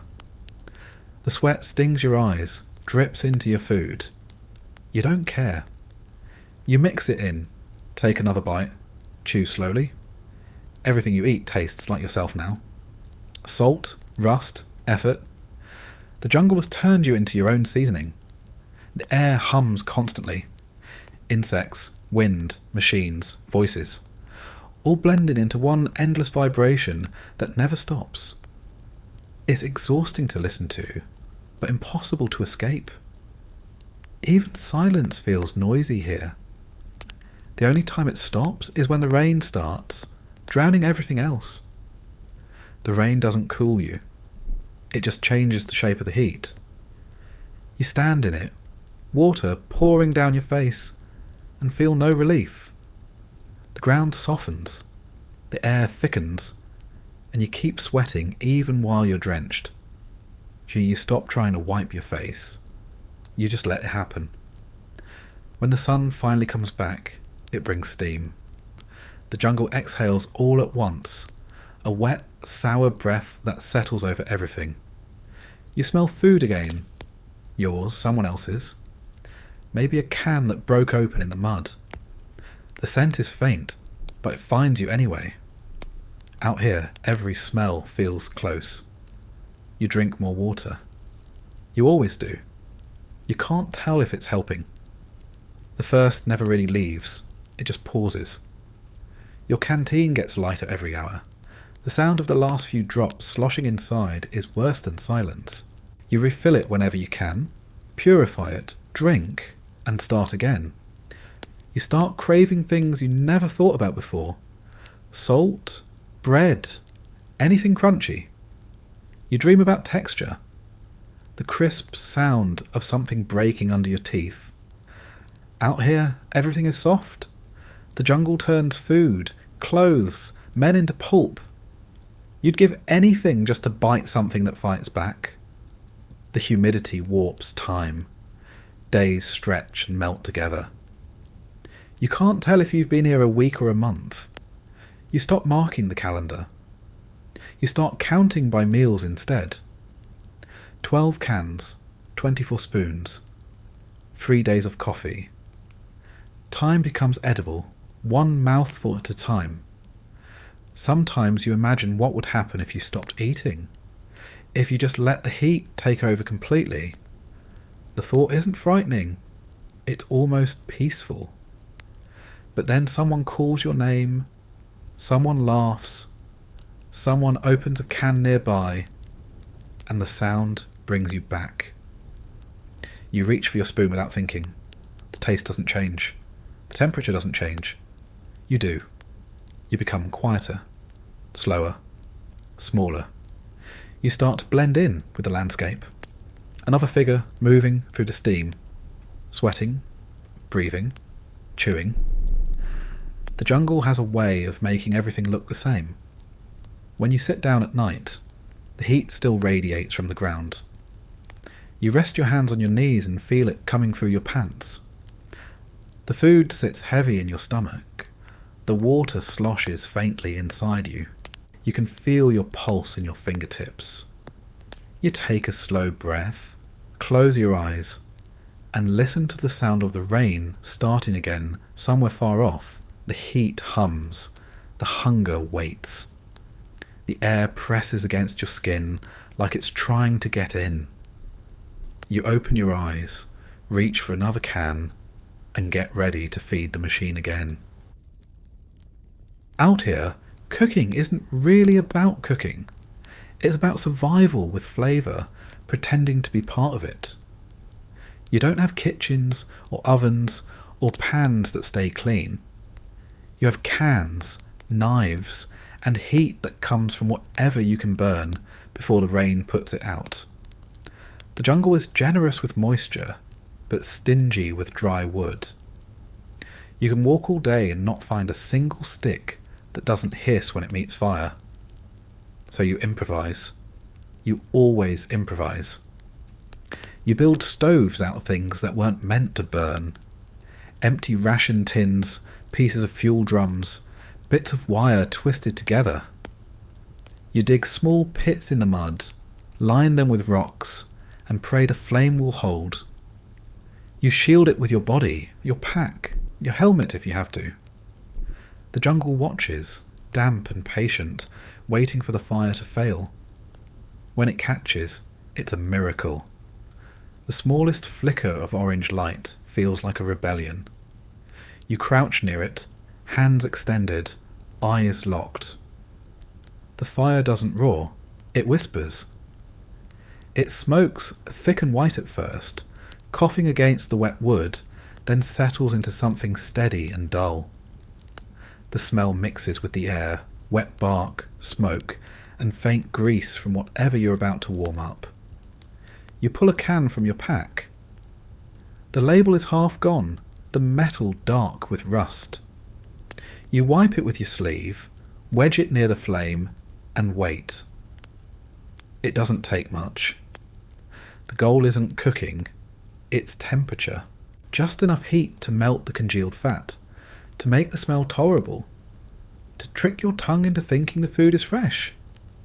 You listen for the tiny sounds, the click of expanding metal, the faint hiss as the contents shift inside. You don't use pots, you use the can itself. Sometimes you cut the top off completely, sometimes you leave it half attached, bending it back like a lid. You stir with your spoon, watching the surface bubble. The steam rises slowly, curling upward through the smoke. It smells almost like a meal, and for a few seconds you can pretend it is. Someone nearby does the same, crouched over his own small flame. Every fire is its own experiment. One guy adds instant coffee to his beans, swears it gives it a smoky flavour. Another sprinkles in crushed crackers for thickness. Someone else tears open a sugar packet and stirs it into meat, trying to make a sauce. There's no such thing as wrong out here, only desperate. You learn quickly what burns well. Cardboard, cigarette packs, the wax paper from the ration boxes. You collect it all, keep it dry in your pocket, use it to start the next fire. Even the spoiled food has its use. The grease from the cans makes decent fuel if you smear it on a stick. It smells awful, but it burns steady. Sometimes you cook in secret, out in the bush, hidden from sight. You keep the fire small, the smoke thin. You use green wood to smother it, make it invisible from a distance. The jungle amplifies everything. Even a flicker of light can carry too far. You crouch low, shielding it with your hands, waiting for it to warm the can just enough. The food inside bubbles quietly, the sound barely audible under the constant hum of insects. When the heat is right, you lift the can with a stick, careful not to touch the metal. It burns instantly. You set it down on a rock, pry off the lid, and stir. The surface ripples with grease. The smell is stronger now. Rich, heavy, not quite right. You tell yourself it's fine. You eat quickly, blowing on each spoonful. The warmth feels strange in this climate, almost luxurious. Other times there's no chance to light a fire. Too wet, too exposed, too dangerous. You eat cold, the fat solid, the flavour worse. You get used to it. But when you do manage to cook, even just a little, it feels like victory. The first hot bite burns your tongue, and you welcome the pain. It feels real. The rain always wins eventually. You can be halfway through heating your meal when it starts again. Big drops, sudden, relentless. The fire hisses, spits, and dies in seconds. You sit there with your half-warm can, steam fading, smoke turning into steam, the jungle reclaiming what little warmth you managed to steal. You eat the rest cold. You always do. There's no such thing as smell containment out here. The moment something warms, the scent travels. It rises through the trees, seeps into the air, draws attention. Sometimes friendly, sometimes not. You learn to eat fast. You stir quietly, chew quietly, exist quietly. Even cooking becomes a kind of risk management. The men who've been here longest have tricks. One cuts the top off 2 cans, nests them together, pokes holes in the bottom, and fills the gap with burning powder from old ammunition. It's dangerous, but it works. Another uses a bit of metal wire to hang his can over a tiny flame, balancing it like a pendulum. You'd think it wouldn't matter, that all the food tastes the same anyway, but these small acts keep you sane. They're not about flavour, they're about control. You can smell the difference between a good fire and a desperate one. A good one smells like smoke and food. A desperate one smells like burning fabric, melted plastic, singed hair. You've been part of both. Sometimes you laugh about it, sometimes you don't. At base camp, when the weather's kind and the schedule allows, the cooks make a bigger fire. You can smell it from anywhere in camp. That unmistakable scent of heat and grease and hope. You line up with your mess kit, the sound of rain still dripping from the trees. The food is still canned, still processed, but it's warm, and that makes it different. For a few minutes, the world narrows down to heat and smell, and the sound of spoons hitting metal trays. You eat standing up, because the ground's too wet. You talk about the fire like it's a friend. You complain about the food while eating it faster than you mean to. The fire crackles, throwing small sparks that vanish before they hit the ground. You stare at them without meaning to. Every spark looks like something that could almost matter. When it's over, the fire burns down to black ash. You cover it with dirt before the smoke can rise too high. You don't leave traces. You never do. The jungle already takes enough without asking. No point giving it an invitation. Sometimes, after a long patrol, you smell smoke that isn't yours. You stop, crouch low, listen. Somewhere ahead, someone else is cooking. Maybe friend, maybe enemy. You catch faint hints of burning fat, the metallic scent of heated cans, the wet wood crackling under flame. You can almost taste it. You move slower, quieter. The jungle teaches you that hunger and danger often smell the same. When there's nothing left to burn, you learn to cheat. A rifle round can heat a can fast if you wedge it right. Let the powder burn without exploding. You've seen men do it. You've seen the accidents too. But you understand why they try. A warm meal can trick your mind into thinking you're safe, even if only for a minute. The firelight makes faces look strange. Shadows crawl across skin. Eyes glint in the dim light. Sweat shines like oil. You sit close, shoulders almost touching, hands cupped around your food. The sound of chewing, of spoons scraping cans, of quiet breathing fills the circle. The jungle hums outside, indifferent. Inside, it feels almost private. Afterward, you bury the ashes, pack the cans, and move on. The smell stays behind, hanging in the trees, fading slowly until it's replaced by the next rain, the next fire, the next attempt. You stop thinking about meals as separate events. It's all one long cycle of hunger and smoke and trying to stay ahead of decay. When you lie down later, the smell of smoke clings to your hair, your hands, your clothes. It mixes with everything else, sweat, rain, metal. It's comforting in a way. Proof that for a few minutes you made something warm in a place that hates warmth. You close your eyes and can almost feel the flicker of that small flame against your face. The jungle takes it all back eventually. The fire, the smell, the cans, the warmth.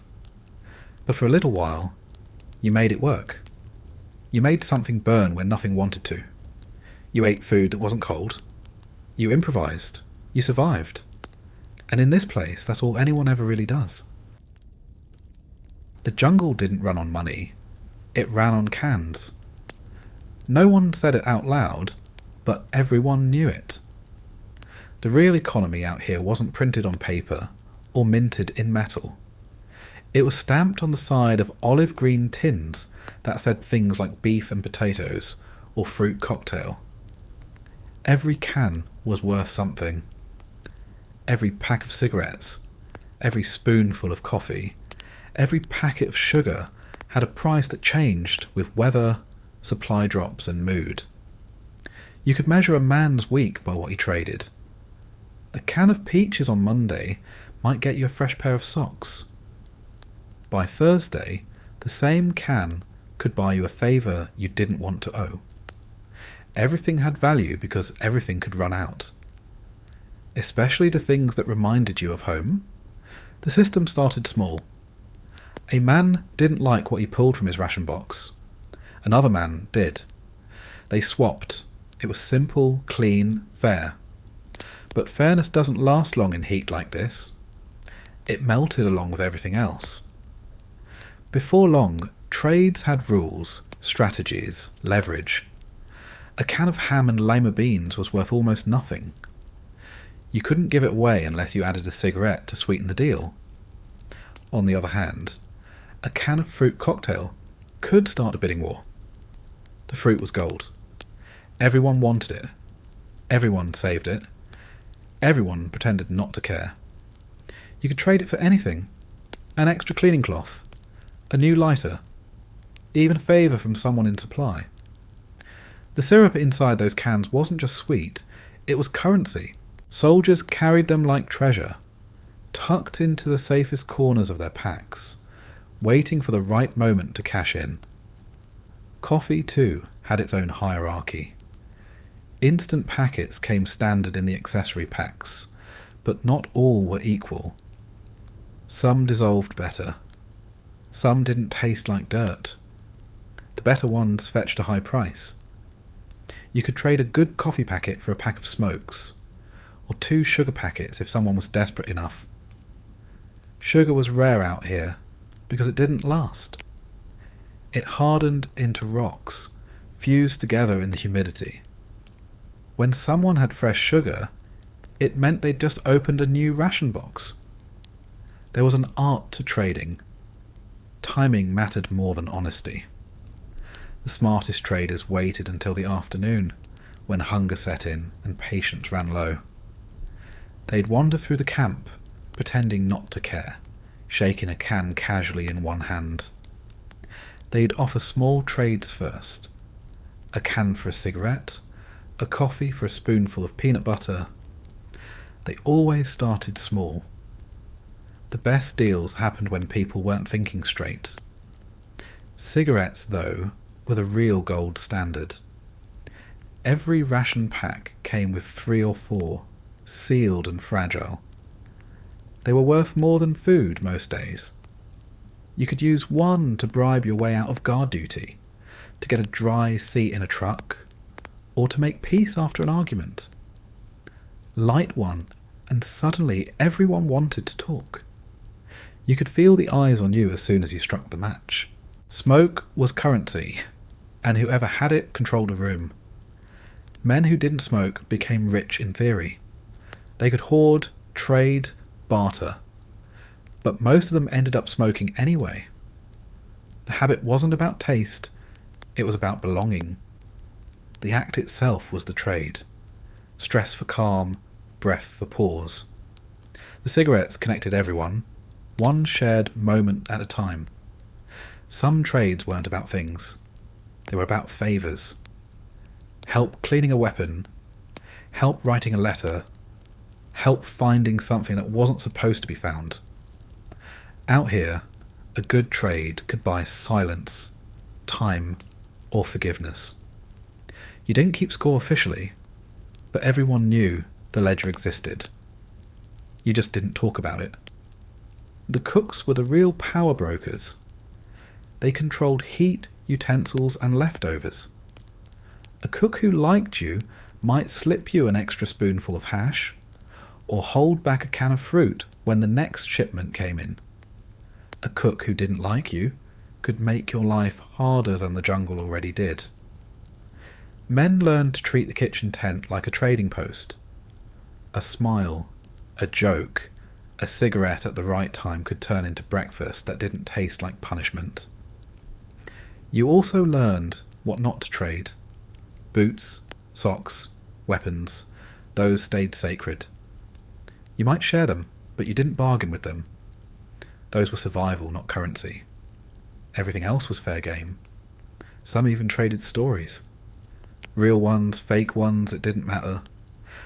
Sometimes talking was more valuable than eating. There were unspoken rules about fairness, but they shifted constantly. The man who had everything one week might have nothing the next. You could be rich at dawn and broke by dusk if your pack got soaked, or stolen, or raided by ants. No one stayed on top for long. The jungle didn't allow permanence. Sometimes trades turned ugly. A man promised something he didn't have, or someone changed their mind. You'd hear shouting near the tents, the sound of boots scuffing, fists hitting mud. Then it would stop. No one reported it. Everyone went quiet, waiting for it to blow over. The next day, the same men would be trading again, quieter, wiser, hungrier. When a supply drop came in, the economy reset. The boxes landed hard, parachutes sagging in the trees. Men rushed to collect them, cutting cords, dragging the cargo through the mud. The smell of cardboard and oil filled the air.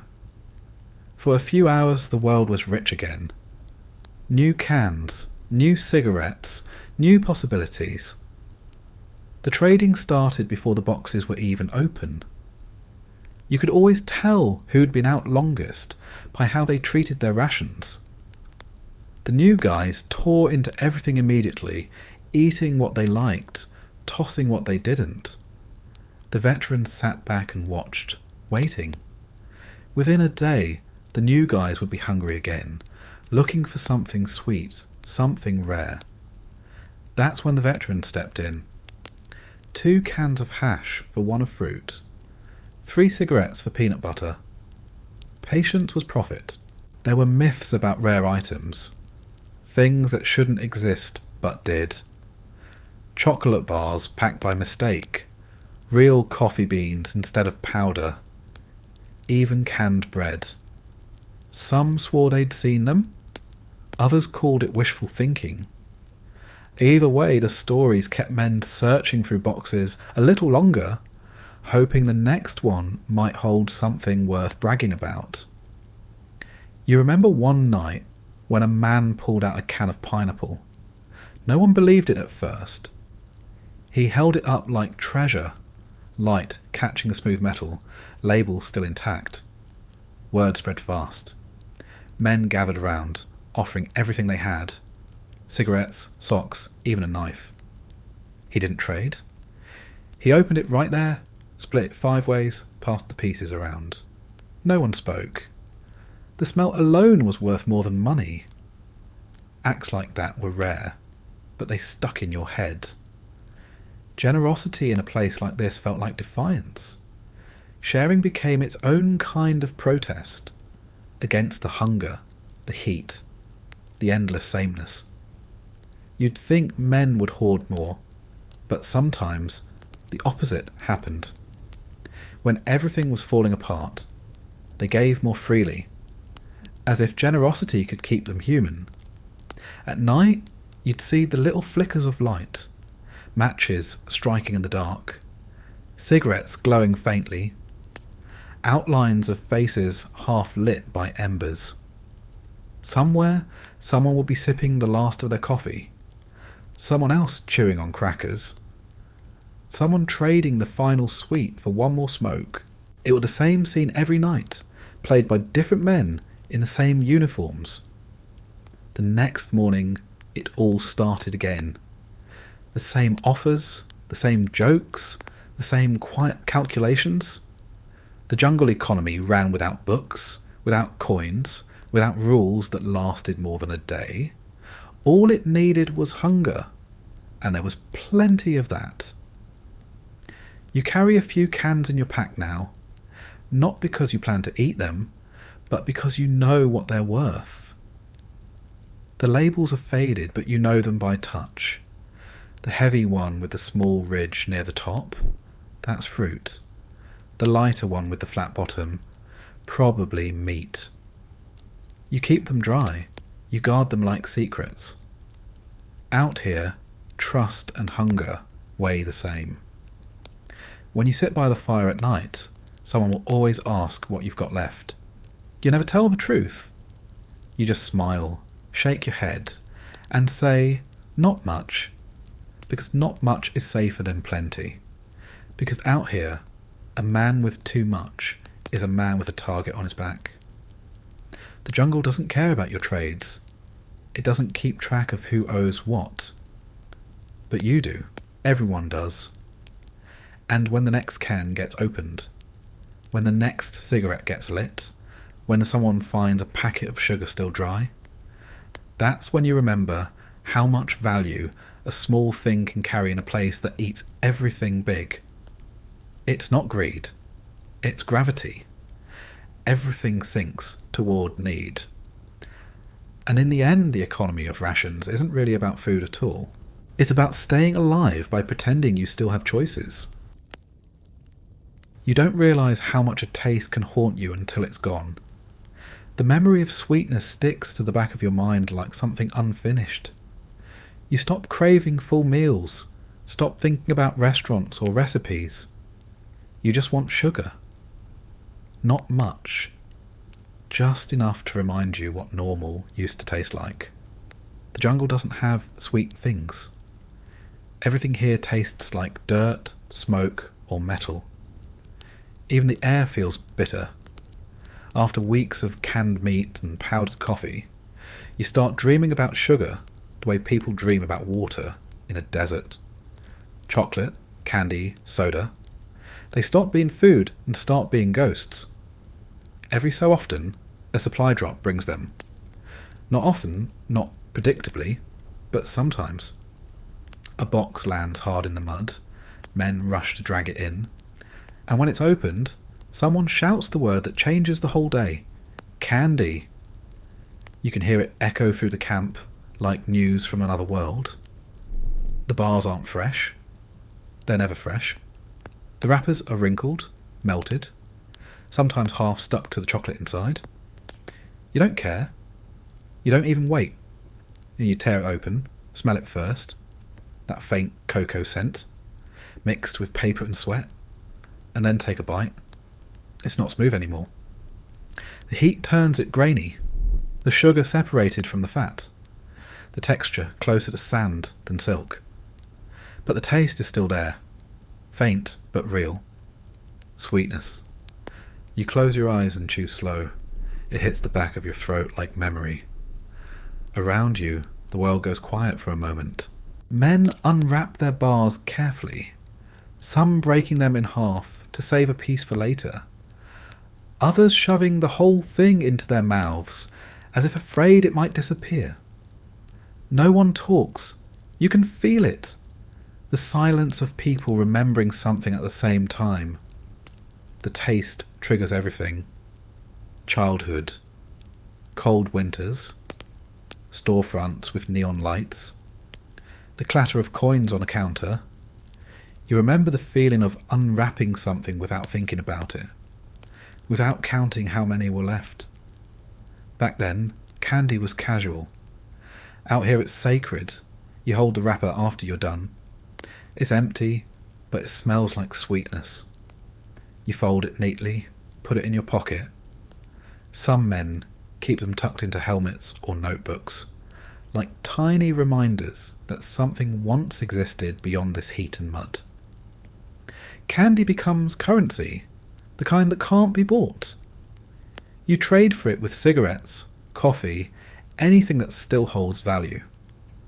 One bite of chocolate can buy a favour, an apology, or an hour of quiet. You'd think that kind of power would cause fights. Sometimes it does.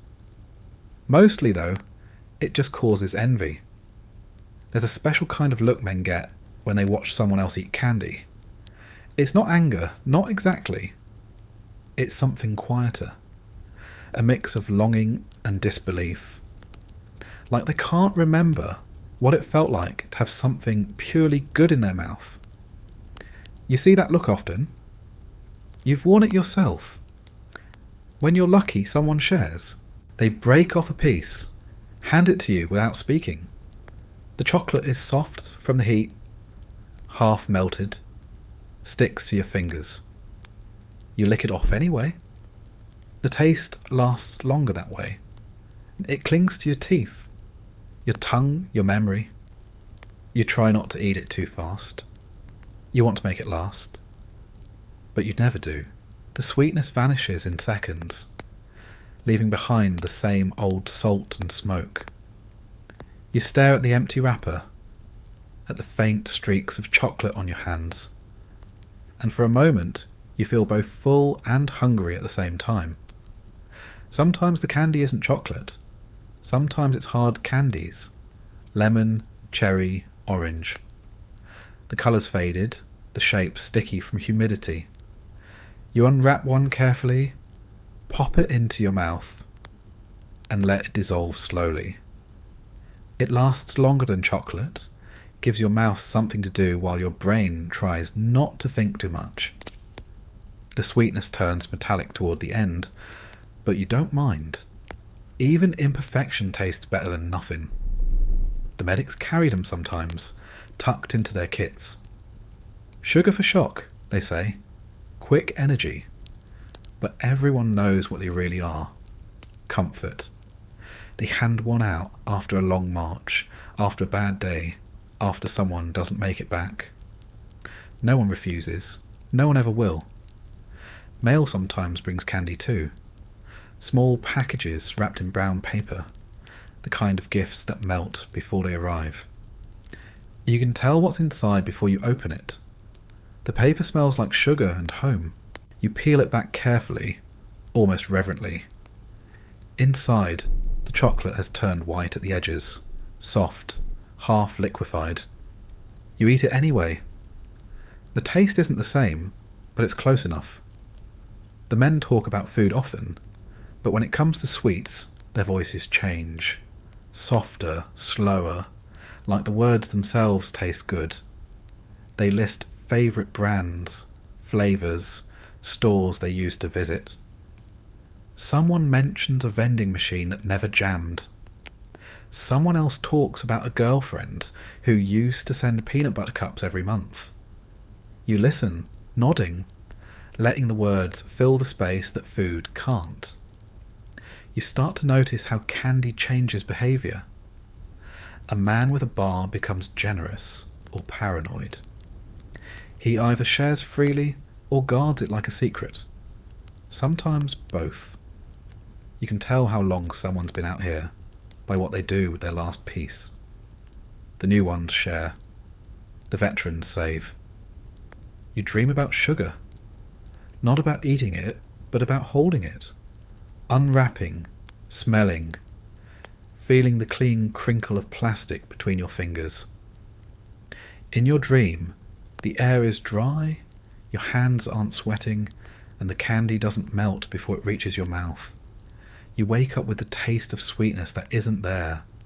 There's something cruel about how quickly the body forgets sweetness. It's like a language you stop using. The first time you taste it again, it almost hurts. Your mouth doesn't know what to do with pleasure. Your brain doesn't know whether to trust it. You sit there, chewing slowly, as if sweetness itself might be an illusion. Once, during a long patrol, someone found an old candy bar in a ration crate buried under supplies. It was hard, brittle, years past expired. The wrapper tore apart like paper. The chocolate inside was white and cracked, but the smell was still there. You split it 5 ways. It tasted like dust and sugar. You didn't care. It might as well have been gold. The jungle didn't care about your candy, but it remembered the smell. Ants found it within minutes. They swarmed the ground where you dropped the crumbs, carrying them away piece by piece. Even they wanted a taste of something sweet. Watching them, you felt almost kinship. Every living thing out here chasing sugar in its own way. When you run out again, the craving returns like an echo. You start looking for sweetness in other things. In the syrup from canned fruit, in the powder at the bottom of a coffee packet, in the rare moment when water tastes clean.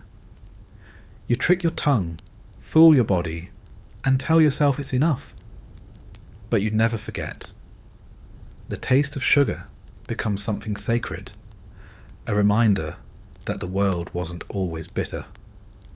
You think about candy the way other men think about safety, as something you once had, something that mattered, something that's never coming back in the same way. Every man has a story about his last candy bar. Some remember the brand, some remember the date, some remember the person who shared it. You remember the sound of the wrapper tearing, the smell that came before the first bite, the strange silence that followed. The kind of silence that happens when something familiar suddenly feels impossible again. Out here, a candy bar isn't dessert. It's proof. Proof that sweetness exists somewhere, even if it doesn't belong to you right now. Proof that for a few seconds you can taste the world before it turned green and wet and endless. Proof that home had a flavour, and that you can still remember it. You fold the empty wrapper and tuck it away. The edges are soft now, damp from sweat and rain, but you keep it anyway. It's not trash. It's currency. Memory. A piece of a world you left behind. Tomorrow, maybe there'll be another supply drop. Maybe not. Either way, you'll keep thinking about sugar. The way it melts, the way it feels, the way it doesn't last. You light a cigarette, sip lukewarm coffee, and wait for the craving to fade. It never does. The jungle takes everything, warmth, sound, time, but it never gives sweetness back. That stays somewhere else. Somewhere far from this heat, this hunger, this constant chewing of days. Somewhere that still tastes like home. You can smell the kitchen before you see it. It's not a real kitchen, of course. Just a tent, some oil drums cut in half, and a few stoves that sound like they're coughing more than burning. But compared to the jungle, it feels civilized. The air is still heavy with heat, still thick enough to drink, but it smells different here, like smoke, grease, and the faint, impossible suggestion of something cooking. They call it the mess tent, but that word doesn't mean what it used to.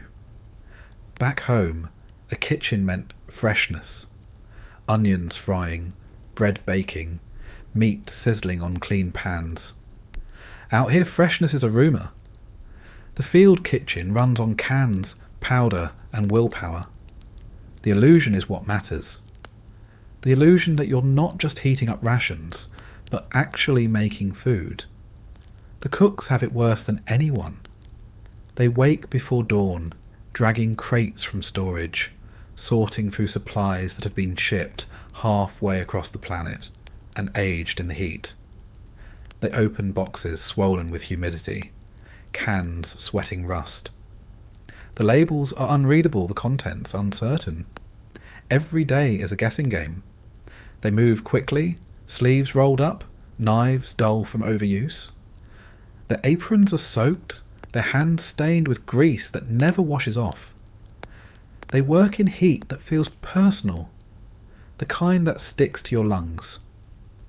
The stoves spit and hiss, fed by whatever fuel they can find. Sometimes wood, sometimes gasoline, sometimes both. You stand in line outside, tray in hand, the line moving slow. The noise is low conversation, boots in mud, the occasional cough. No one complains.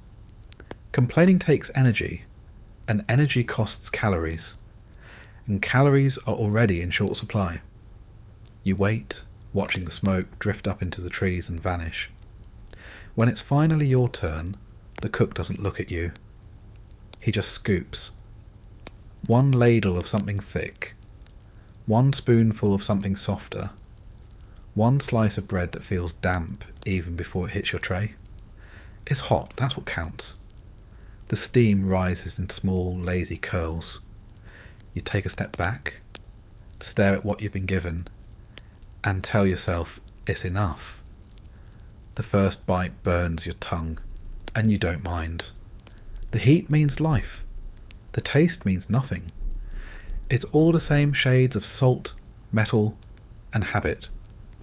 You chew slowly, feeling the texture rather than the flavour.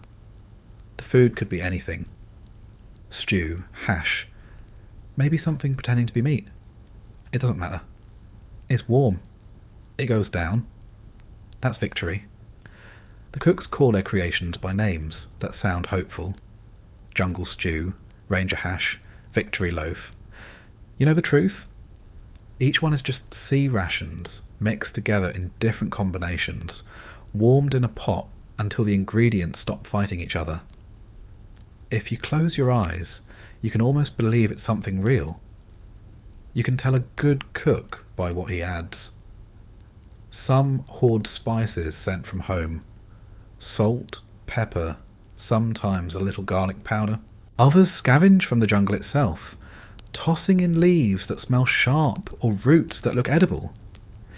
It doesn't make the food better, just different. And different is a kind of mercy. The best days are when they find something fresh. Not much. Maybe a handful of local fruit. Maybe some rice traded with villagers. Maybe an animal unlucky enough to cross the wrong path. The meat is tough, the fruit half fermented, but when it hits the pot, the air changes. Men lift their heads, the smell cuts through the usual haze of grease and dampness. For an hour, it feels like something new might be possible. You take your tray to a crate or a log, sit down, and eat quickly. The flies arrive immediately, buzzing low, landing on your wrist, your food, your face. You wave them off without breaking rhythm.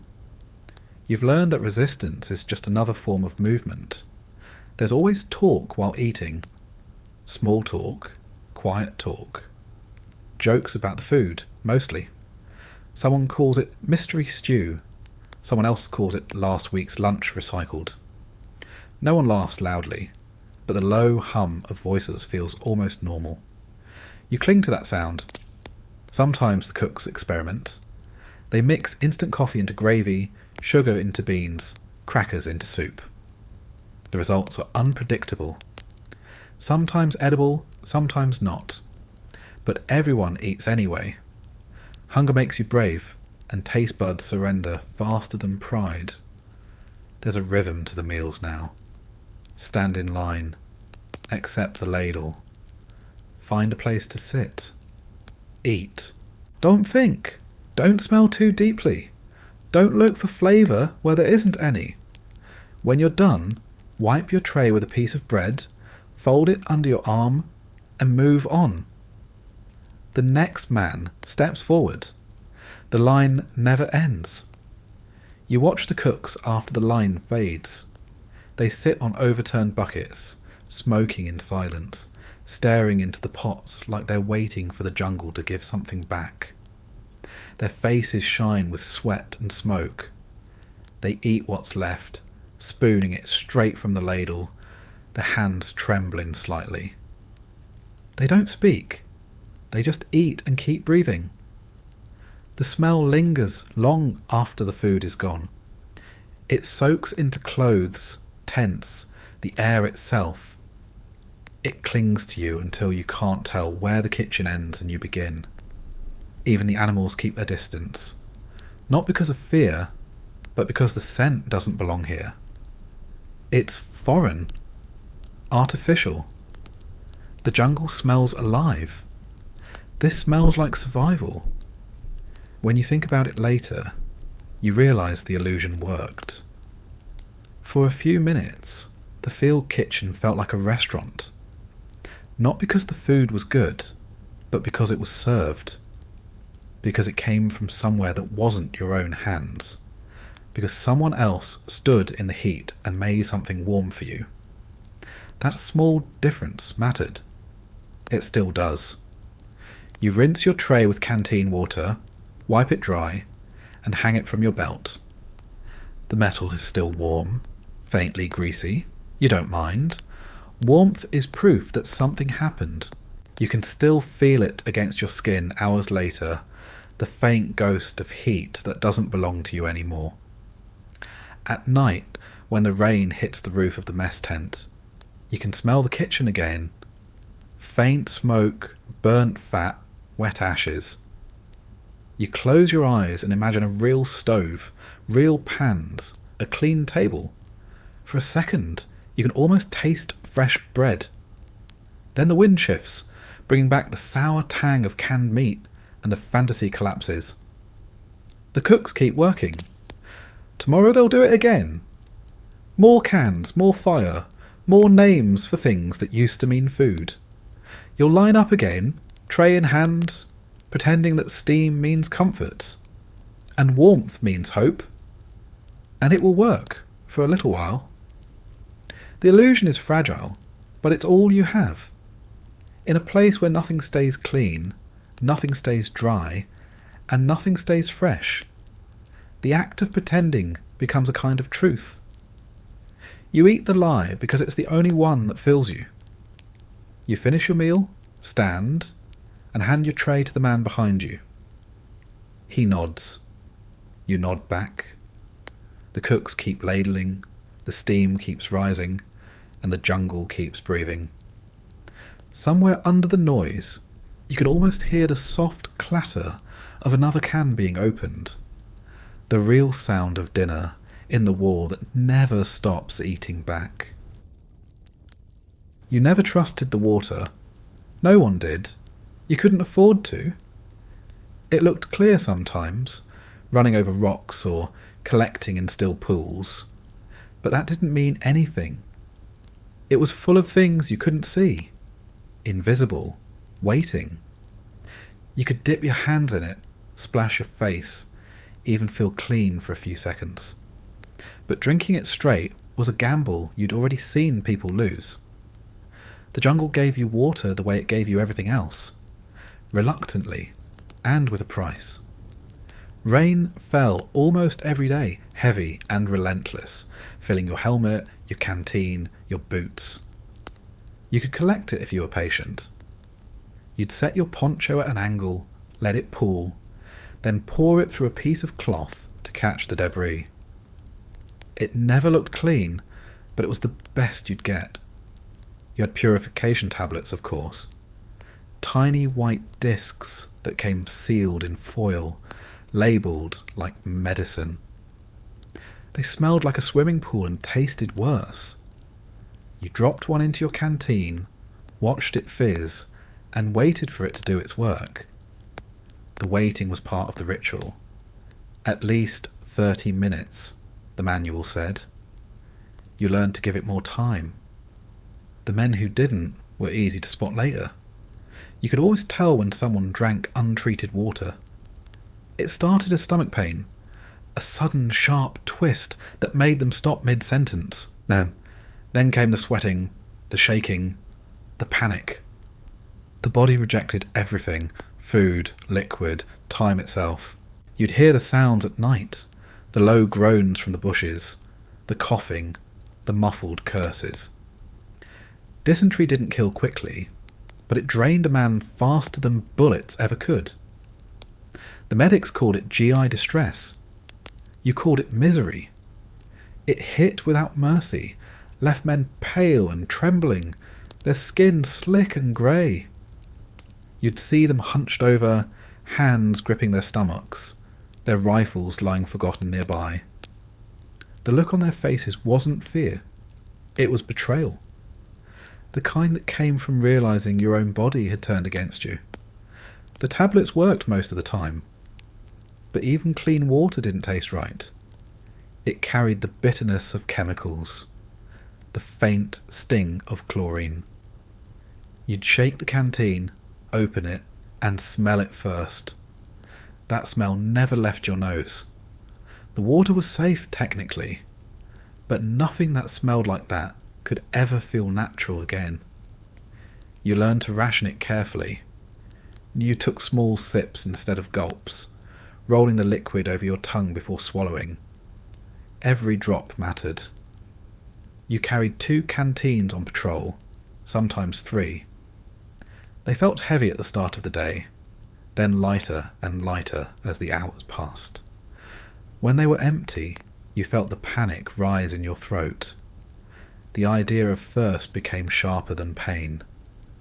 The jungle didn't give you thirst as a warning, it gave it as a punishment. The heat pulled the water straight out of you, through sweat that never stopped. You could feel it leaving. Your shirt soaked, your helmet damp, your socks squelching. You'd drink and still feel dry. It was like pouring water into a sieve. You found tricks to make it last. Holding the canteen cap between your teeth so you didn't spill a drop. Swishing before swallowing. Letting it sit in your mouth long enough to trick your body into feeling satisfied. Sometimes you chewed gum instead, just to keep your mouth busy, to fool your brain into thinking it was getting moisture. It worked for a while. On good days, you found streams, clear, shallow, lined with moss and stones. You'd kneel, fill your canteen, drop in the tablet, and wait. The water looked beautiful, almost peaceful, until you noticed the insects skimming the surface, and the dark shapes wriggling underneath. Beauty didn't mean safety. Out here it never did. The worst water came from the barrels. The army sent them in on trucks. Metal drums filled at some unknown source, sealed and stored in the heat. By the time they reached you, the liquid inside tasted like rust and oil. You could smell it before you poured. The surface shimmered faintly with something you didn't want to identify. You drank anyway, because thirst didn't negotiate. Some men boiled their water when they could. A canteen cup balanced over a small fire, bubbling slowly until steam rose into the thick air. The heat drove off the insects, filled the camp with the smell of metal and smoke. You'd wait for it to cool, then drink it fast, while it was still warm enough to feel like a choice. Sometimes you found abandoned camps, other units that had passed through weeks before. You'd check their barrels, hoping for something left behind. Usually it was just sludge. You'd shake your head, move on. The jungle didn't preserve anything. Even water aged out here.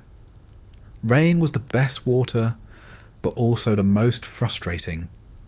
It came too fast, too hard, too unpredictable. You'd be drenched before you could collect any of it. You'd hold your mouth open to the sky, swallowing what you could before the downpour turned to steam. The water was warm, almost body temperature. It didn't refresh so much as remind you how deep the heat ran. The tablets stained everything they touched. The inside of your canteen, your fingers, your sense of taste. Some men refused to use them altogether, saying they'd rather risk it. They said they could tell good water from bad. Maybe they could, until they couldn't. Dehydration made people strange. It started with silence. The talkers went quiet first. Then came the staring, the confusion, the glassy eyes. You could tell when someone hadn't had enough. They moved slower, their hands trembled, their words came late. You could hear it in their breathing, shallow, uneven, like the air itself had weight. You drank even when you weren't thirsty, because by the time you felt it, it was too late. The body's warning system didn't work right here. Everything was already too hot, too wet, too tired. You drank on schedule, not by instinct. You learned that routine was safer than reaction. At night, the canteen was never far from your reach. You'd wake up, roll over, uncap it in the dark. The sound of the water sloshing inside was strangely comforting.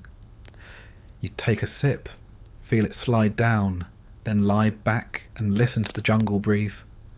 Crickets, frogs, rain, wind, all layered into one endless sound. You'd drift off again, still holding the canteen against your chest like something alive. The medics kept electrolyte powder in small white packets. It tasted like chalk and salt mixed into warm water until it turned cloudy. They called it rehydration solution. You called it another bad drink, but it worked. The salt made your stomach turn, but it steadied you. It kept your body from breaking completely. You stopped dreaming about cold drinks after a while. The ice melted first, then the glasses disappeared. The memories dried up one by one until all that was left was the faint idea of water that didn't taste like metal or medicine. You forgot the sound of ice cubes clinking. You forgot the feeling of swallowing something cold enough to hurt. Out here, every drink burned in its own way. Sometimes, when you got lucky, a supply chopper brought in soda. Flat, warm, syrupy. You could hear the hiss of the cans opening across the camp. No one cared that it wasn't cold. Sweetness in liquid form felt like a miracle.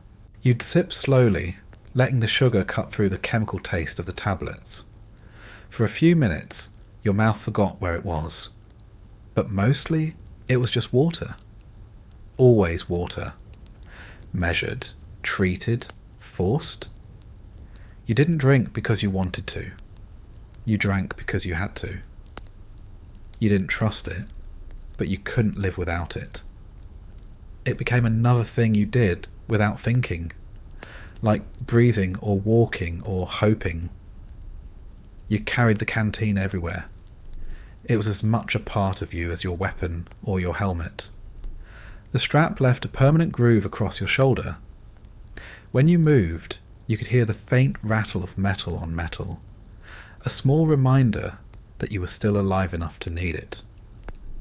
The jungle kept its own water. Clear pools hidden under roots, streams whispering through the underbrush, leaves that dripped constantly after rain. It had enough for everything living in it, except you. For you, every drop was a question. You learned the taste of fear through water. You learned that survival meant compromise.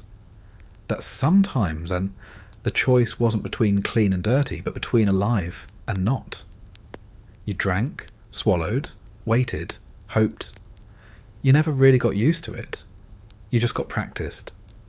And as you sat in the heat, canteen resting against your knee, the chemical smell rising into the air, you knew the truth no briefing ever said aloud. Out here, even drinking came with a price, and every sip was a small, quiet act of defiance against a place that wanted you empty. You don't plan meals during firefights. You don't even plan them around safety. You eat when you can, where you can, however you can. Sometimes that means chewing in the dark, crouched behind a half-fallen tree. Sometimes it means swallowing cold food while the air still smells like smoke. Hunger doesn't stop for gunfire. It just waits in the same line. The smell is always there. The mix of grease and powder, of cooked meat and burnt metal. The two scents blend until you can't tell them apart. You open a can and it smells like war, the Spam especially. It's sweeter, salty, dense and slick, wrapped in its own oil, faintly pink and completely indifferent to the chaos around it. Spam came to the jungle in boxes, each can stamped with the same flat promise. Some men loved it, most didn't. You couldn't escape it either way. The meat clung to everything, your fingers, your breath, your clothes. Even the empty cans smelled long after you buried them. You open one now, the sound of the metal snapping sharp in the air. You can still hear distant gunfire, muffled by trees. The smell rises immediately, rich and fatty, carried on the wind. You take your spoon, dig in and chew. It's soft, almost rubbery. The grease coats your mouth. You swallow fast, drink from your canteen to wash it down. The taste doesn't go away. It never does. The gunfire comes again, closer this time. You don't flinch. You've eaten through worse. The first time it happened, you froze, spoon halfway to your mouth, every muscle locked. Now you just keep chewing. The jungle has its own schedule, and you learn to work around it. The smell of spam mixes with cordite, that burnt chemical tang that comes from spent rounds. It stings the back of your nose, settles in your throat.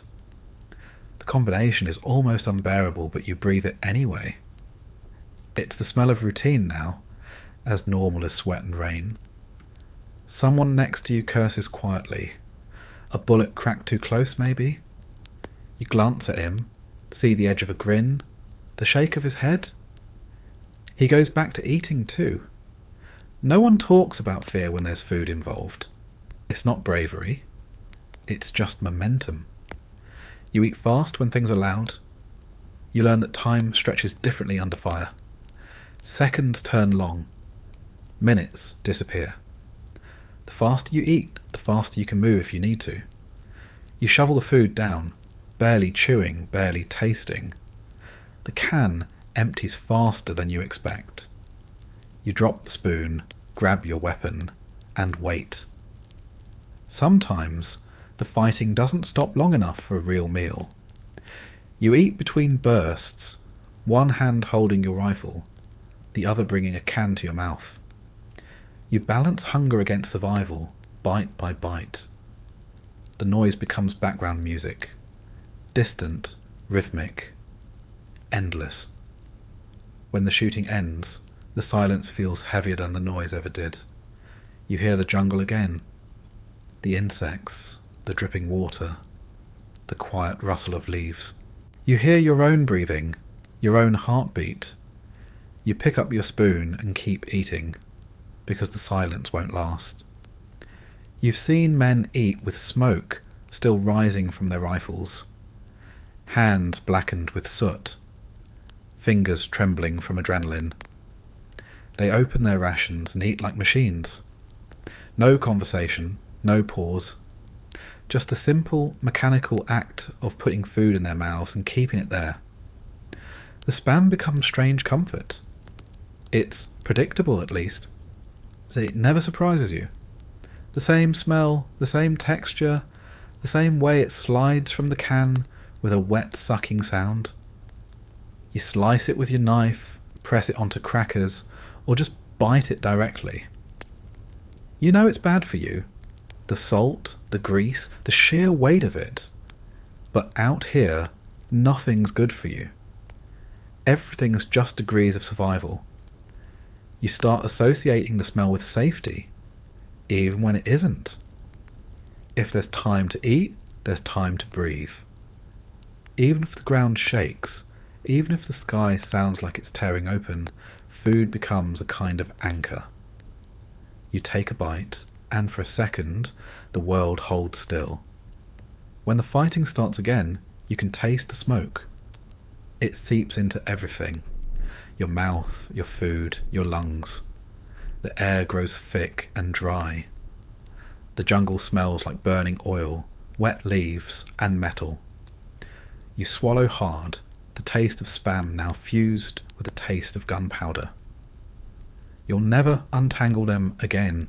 The heat from gunfire mixes with the humidity.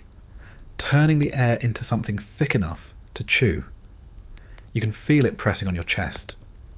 You breathe shallowly, eat slower now, saving energy. Every motion feels heavy. Every swallow feels earned. The noise comes and goes in waves. You don't look up much anymore. You just listen. You know the difference between shots fired close and far, between small arms and something bigger. You eat between bursts, finding rhythm in the chaos. It's strange how quickly the body adapts to madness when hunger's involved. You can smell everything after a fight. The gunpowder, the blood, the sweat, the burnt oil from the machine guns. And underneath all of it, faint but persistent, the smell of food that didn't get finished. Open cans tipped into mud. Crumbs of crackers soaked in rain. The remnants of something that was supposed to be nourishment. The cooks at base say spam doesn't spoil. Out here, you've seen it prove them wrong. Left out in the heat, it turns glossy, the edges darkening. Flies find it within minutes. The smell gets stronger, sourer. You can smell it from yards away, mixing with the earth. You bury the can and move on. The jungle takes care of the rest. Sometimes you joke about it. How the smell of spam could give away your position faster than a flare. You're only half joking. The scent carries. It lingers on your gear, your hands, even your rifle stock. You scrub it off when you can, but it never really leaves. You could close your eyes, breathe deep, and know exactly what time of day it is by the way it smells. When the shooting stops for good, or at least for now, the food always tastes different. It doesn't get better, but it feels heavier. You eat slower, quieter. The silence feels fragile, like it could break at any second. You chew carefully, listening for the next sound, the next interruption. Sometimes someone cracks a joke, low and tired. Something about spam being bulletproof, about how it could probably survive the war better than any of you. The laughter is short, rough, but it helps. Humour tastes better than the food, even when it hurts to make it. You keep eating until the can is empty. Then you crush it flat under your boot. The metal bends with a dull pop. You bury it, out of habit more than necessity. The ground is full of them now, a layer of rusted metal beneath the mud, each one a record of a meal eaten in the middle of chaos. When the night falls, the air still smells like burnt things. The smoke clings low to the ground, mingling with the steam rising from the wet earth. You sit back, wipe your hands on your pants, and light a cigarette. The first drag tastes like salt, the second like gunpowder. You exhale slowly, watch the smoke drift into the darkness, and think about nothing at all. Out here, meals aren't moments of rest. They're pauses between demands. You eat, you fight, you breathe, you repeat.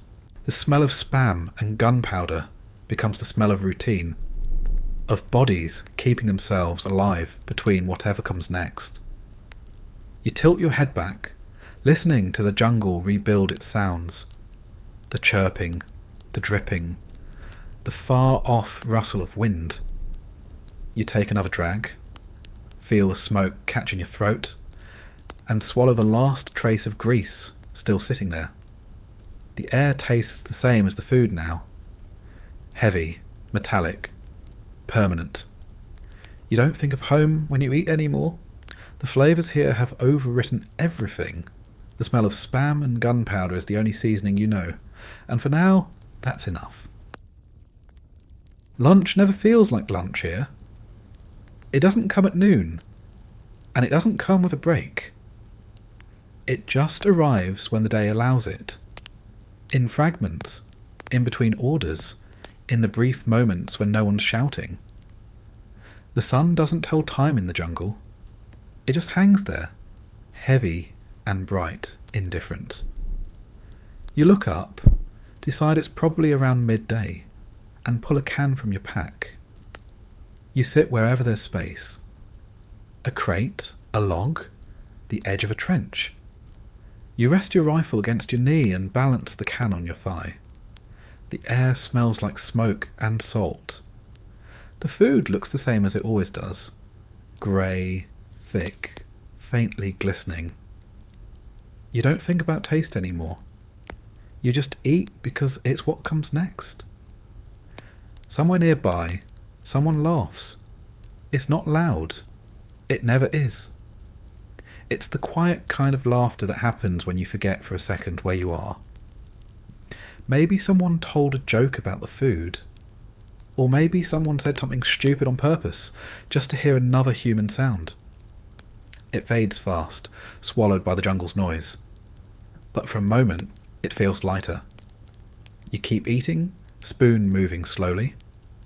The rhythm's automatic now. Open, scoop, chew, swallow. Between bites, you listen. Not for danger. You're always listening for that, but for voices. For small, ordinary sounds that remind you the others are still there.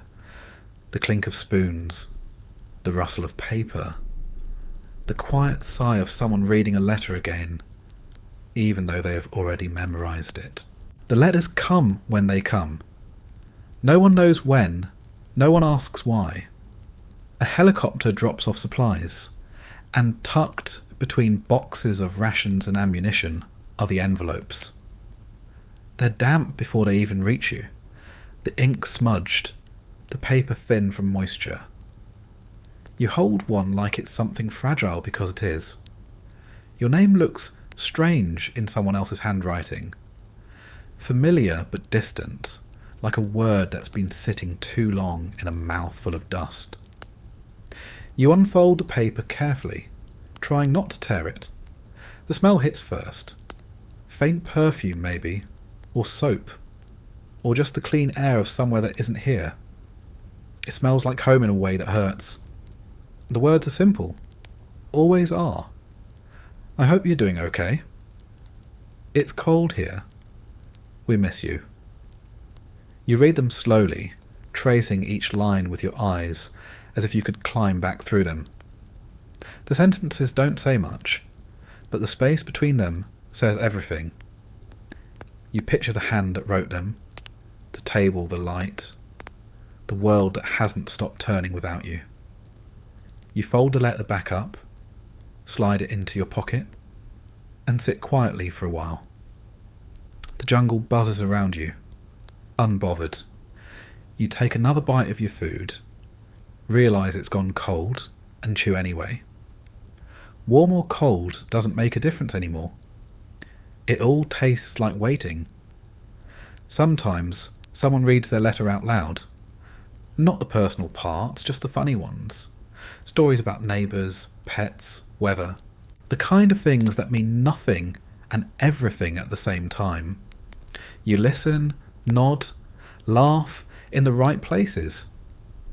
It feels good to hear someone talk about a world that still has sidewalks and grocery stores and clocks that work.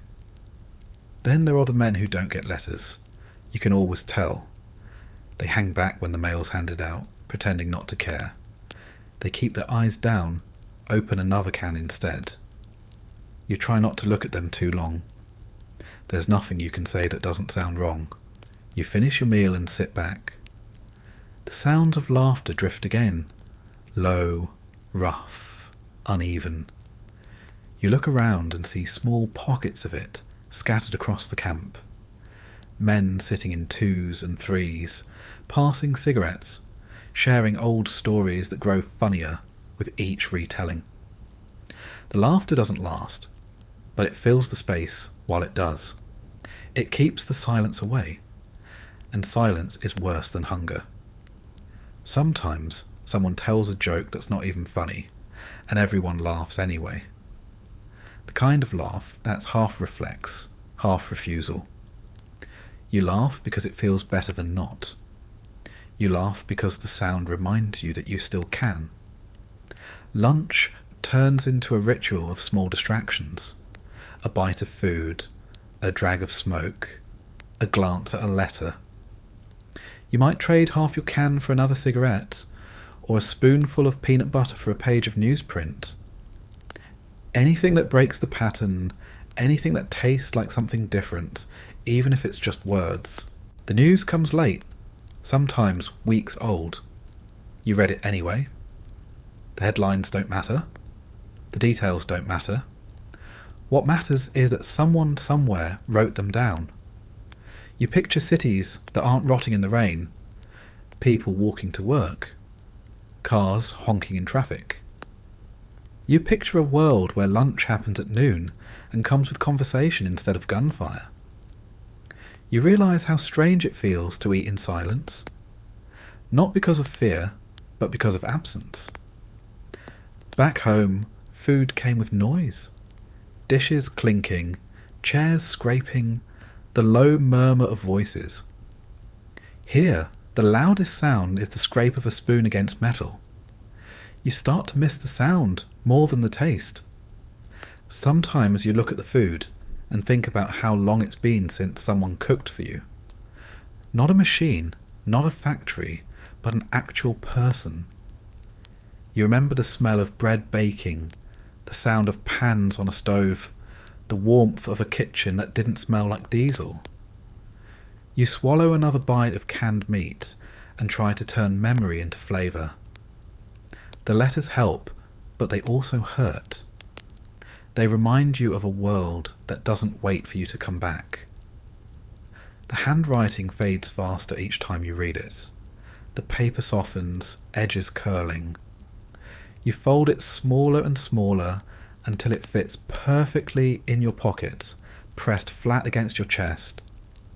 Sometimes it feels like a heartbeat. Sometimes it feels like a bruise. You look up from your food and catch someone staring into the distance, not moving, not blinking. Maybe they're thinking about their own letter. Maybe they're thinking about nothing. You don't ask.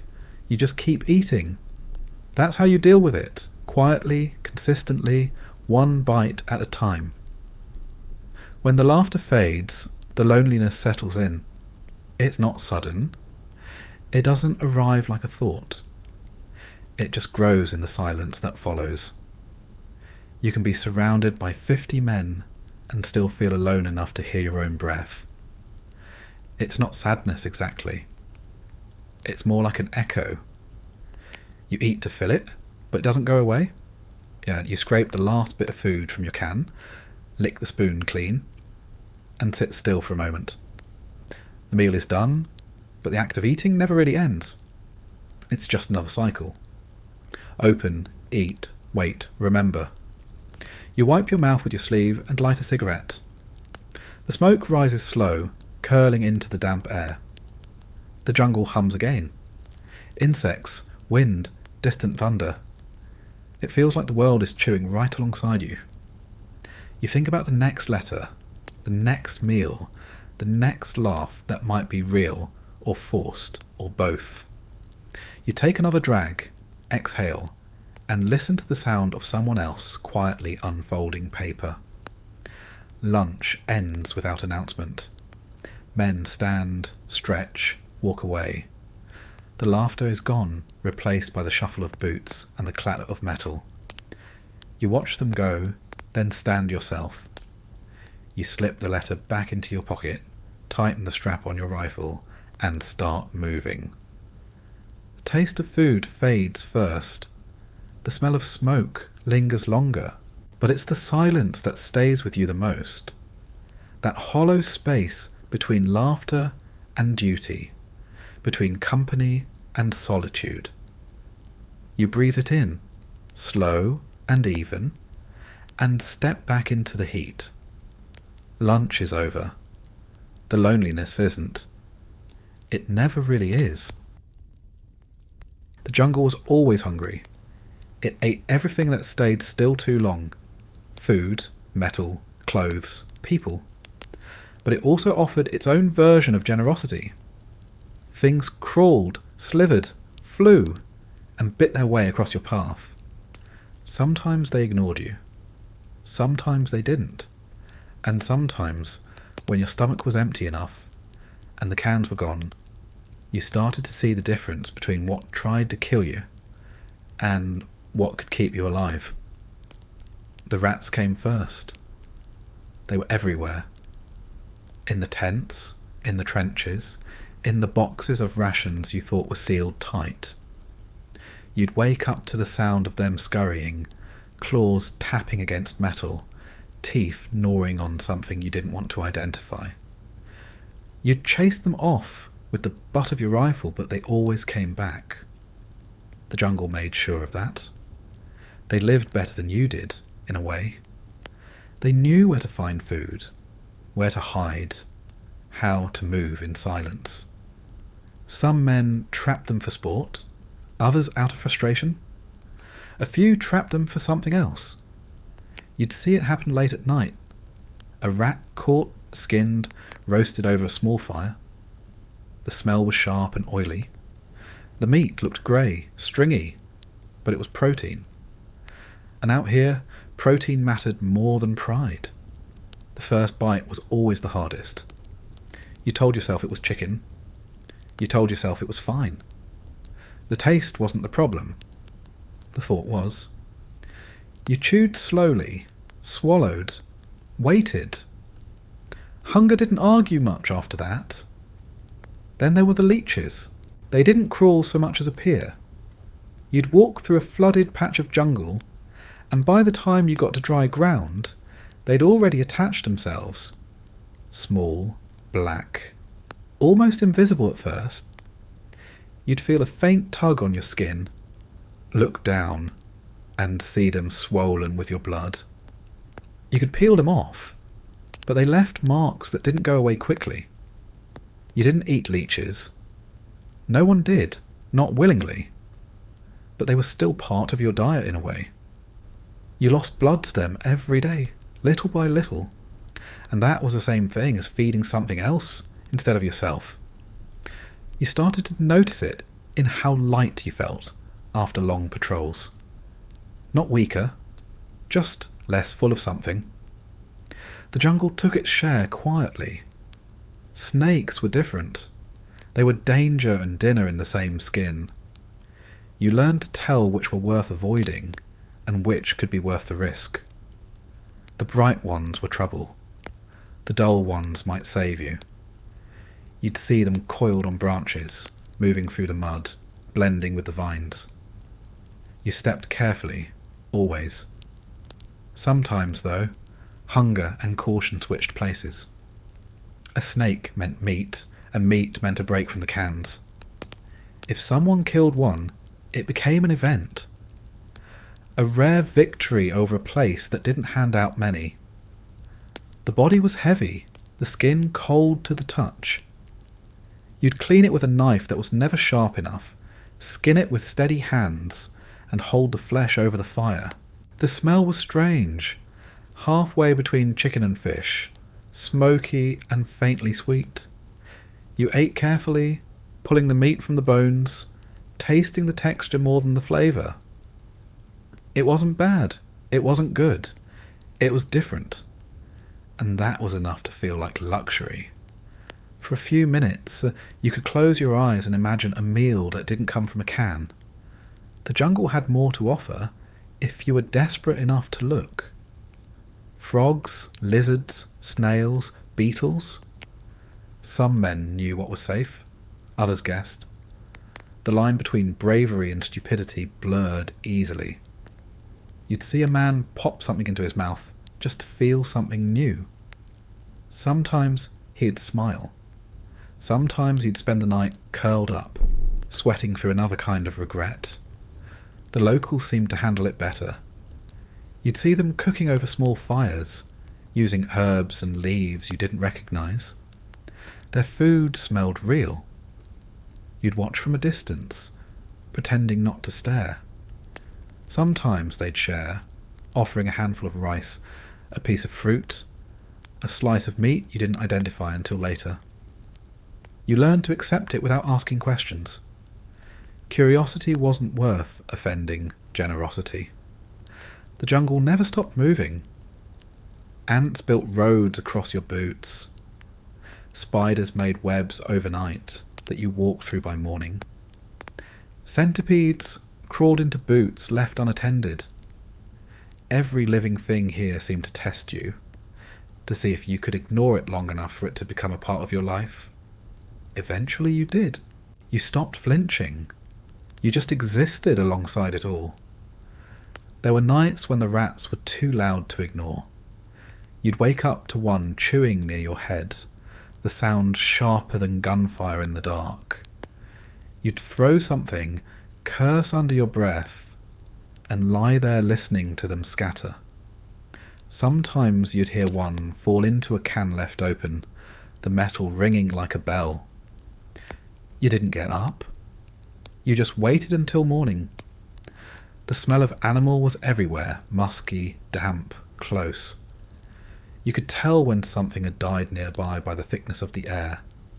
It clung to your tongue, mixed with the constant smell of sweat and fuel. You didn't notice it anymore after a while. The whole world smelled like a slow rot.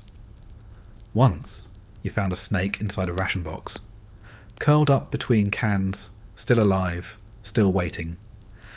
You stared at it for a long moment before reaching for your knife. It struck first, fast but tired, the blade catching it mid-lunge. The body thrashed, then stilled.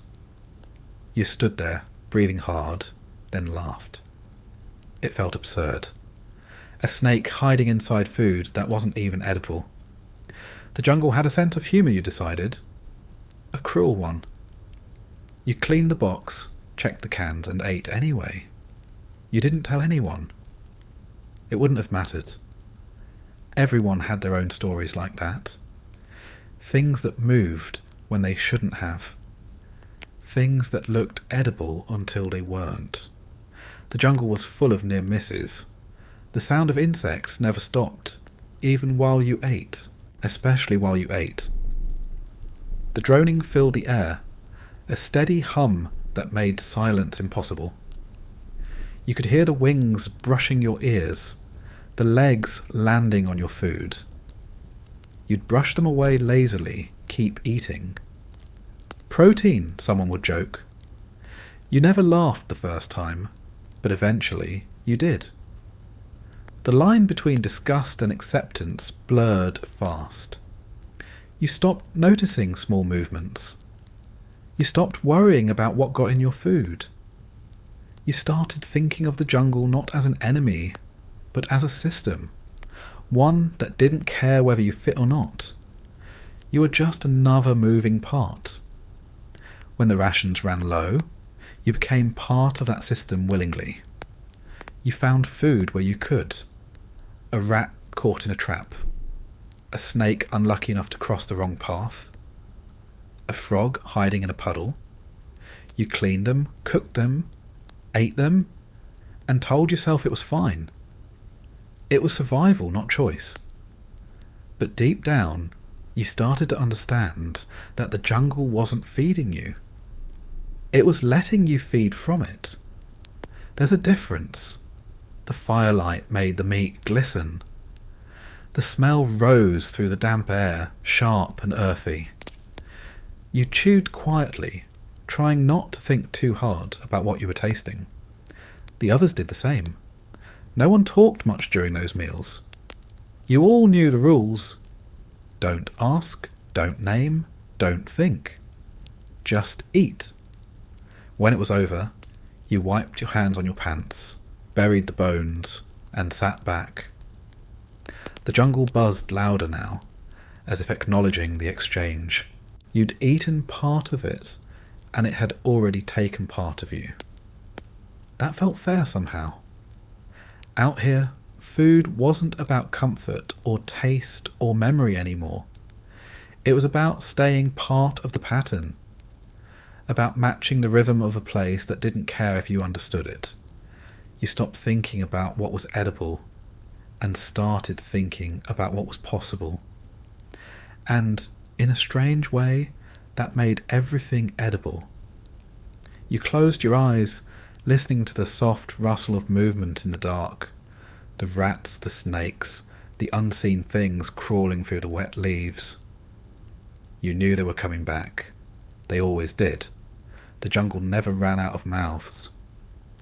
You took a slow breath, exhaled, and smiled a little at the absurdity of it all. Out here, everything ate everything, and somehow you were still part of the menu. Holidays didn't stop for the war. They just arrived quietly, without the weather or the decorations or the music that used to give them shape. Out here, the days all looked the same. Hot, wet, green. The jungle didn't care what the calendar said. But when the mail clerks mentioned the date, someone always remembered. It was Thanksgiving, or Christmas, or maybe New Year's, depending on which month's supply drop finally caught up. You didn't mark the days anymore, but the others did. Someone would mutter, "It's Christmas today," with a voice that didn't sound convinced. Another man would nod, chew, and keep working. The acknowledgement was enough. You didn't celebrate. You just noticed. The army tried, in its way. Boxes marked holiday rations arrived once or twice a year, packed with promises. They looked different. Slightly brighter labels, maybe a new item or two. Inside, though, it was still cans. Always cans. Turkey loaf, fruitcake, tinned gravy. The food smelled faintly familiar, the way a photograph reminds you of someone you used to know. You wanted to believe it. You tried to believe it. You sat on your crate, opened the can, and stared at what passed for turkey. It was pale and uniform like everything else. The fat clung to the sides, the meat congealed in a shape that didn't exist in nature. The smell was salty, metallic, almost sweet. Someone nearby said it looked like canned sadness. You laughed because it did. The cooks did what they could. They lined up the cans in rows, heated them on metal grates, and tried to call it dinner. They used every bit of spice, every packet of sugar, every shred of imagination they had left. They spread the food out on trays, added a spoonful of fruit cocktail for colour, and called it a feast. The word felt hollow, but it helped to say it. You ate fast, the way you always did, but part of you slowed down just enough to notice the difference. The meat was warmer. The syrup from the fruit was thicker. The coffee had 2 sugars instead of 1. It wasn't good, but it was more than routine. It was an attempt. Some men sang quietly under their breath. Fragments of songs they half remembered from the radio, or from churches, or from childhood. Others whistled tunelessly while they ate. It wasn't joy, it was habit. Something to fill the air between bites. You thought about home while you chewed. Not the place itself, but the smells. Pine needles, baking bread, smoke from a fireplace that didn't smell like diesel. You could almost hear dishes clattering, someone laughing in another room. Then the jungle sounds came back. The insects, the rain tapping on metal, the distant hum of generators. The spell broke easily. Someone always tried to make it feel official. A small ceremony, a toast, a moment of silence. The chaplain, if there was one, said a few words. For those here and those not. Everyone bowed their heads, eyes open or closed, hands still holding spoons.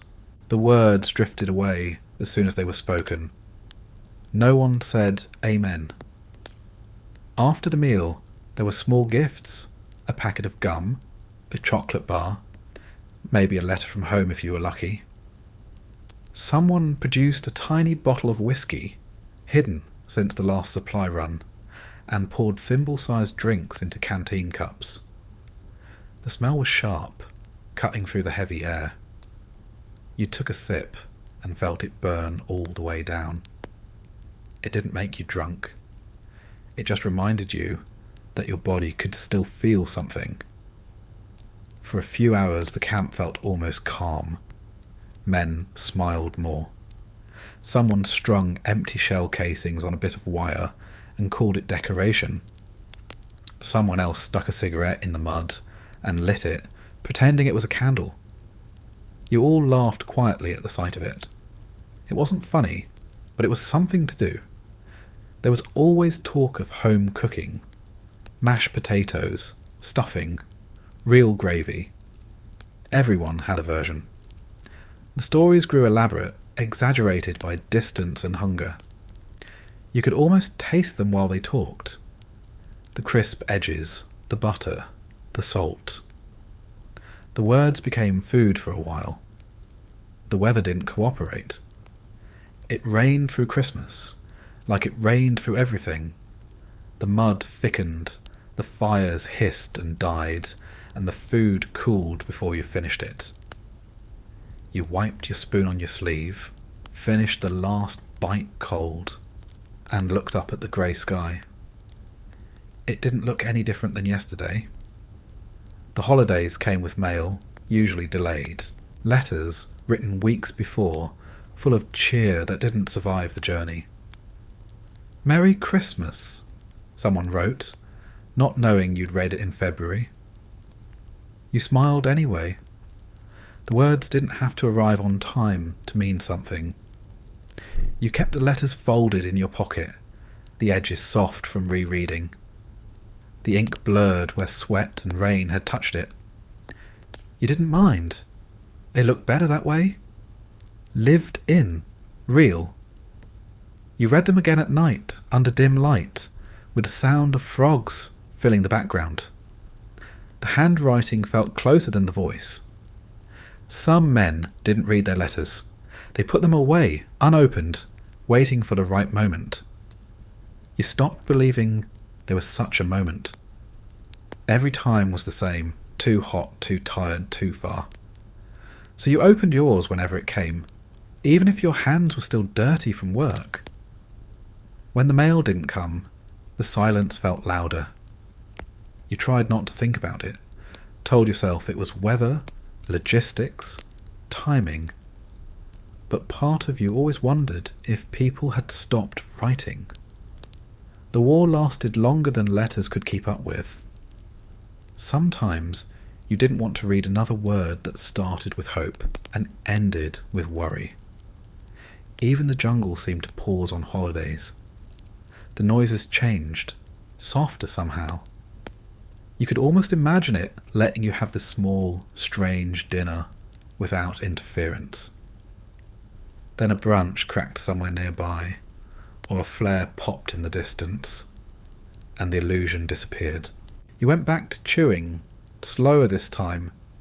You noticed how quiet everyone got after the meal. The talking faded, the laughter drained away, replaced by the sound of rain on canvas.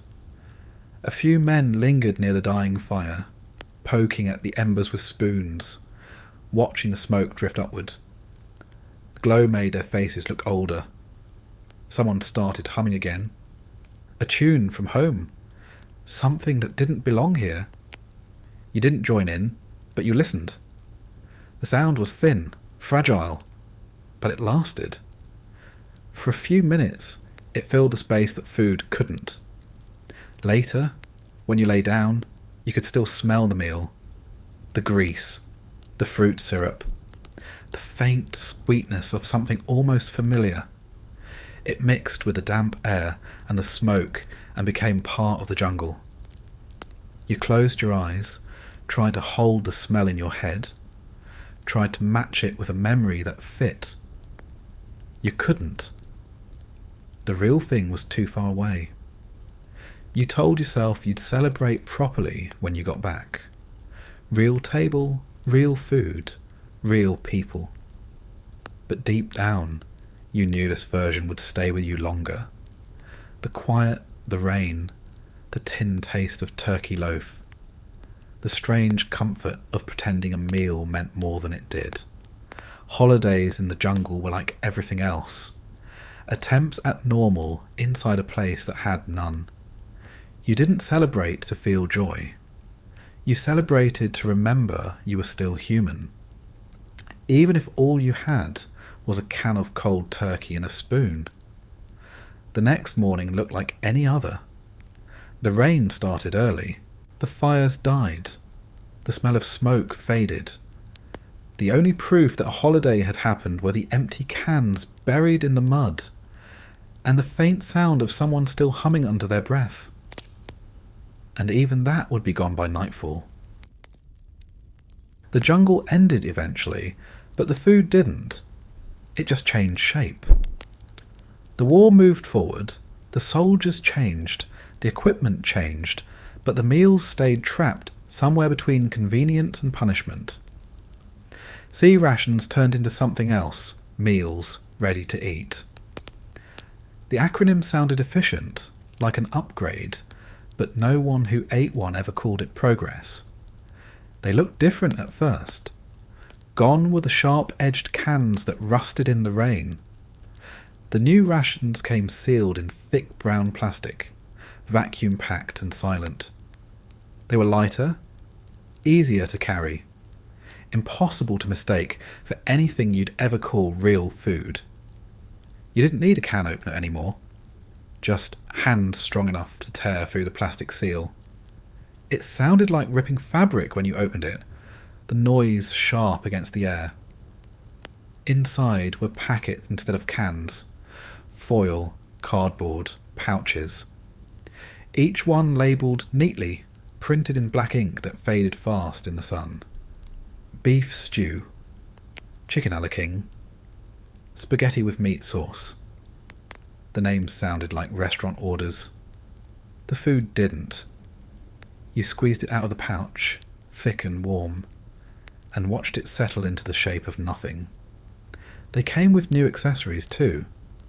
Little heaters that activated with water, turning into chemical warmth. You tore the pouch open, poured a few ounces of water inside, and watched it hiss and steam like a science experiment. The smell wasn't pleasant, sharp, metallic, faintly sour, but it worked.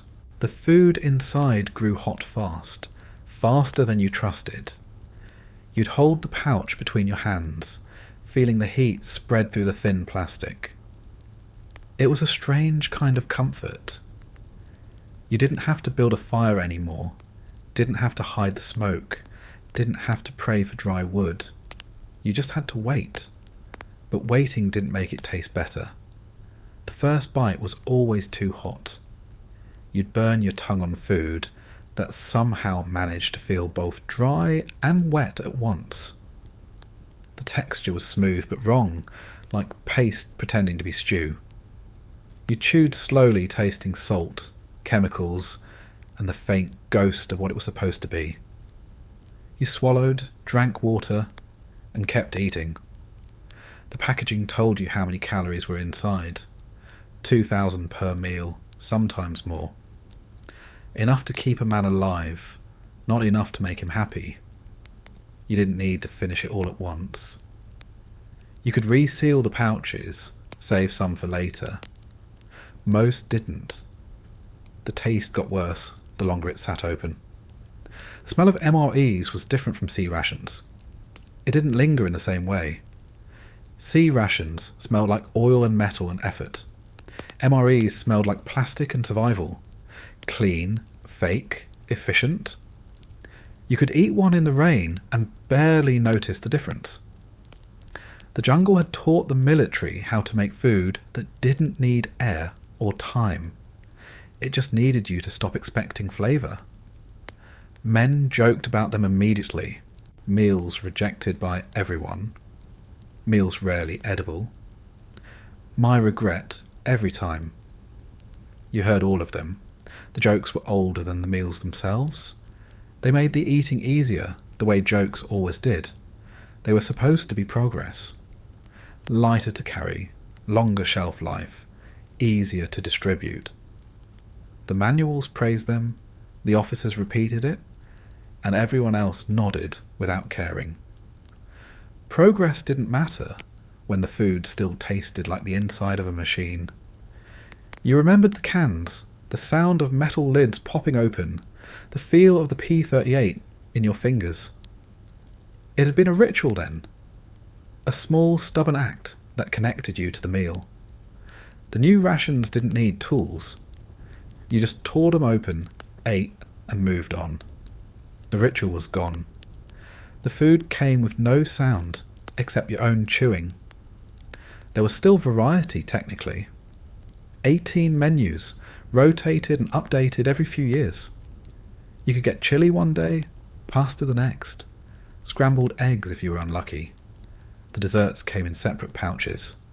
Cookies, pound cake, peanut butter, crackers. They all tasted the same. Sweet, dense, stale. You learned to eat them first, before the heat could make them worse. The drinks came as powder. You mixed them with water from your canteen, shook the pouch until it turned into something resembling juice.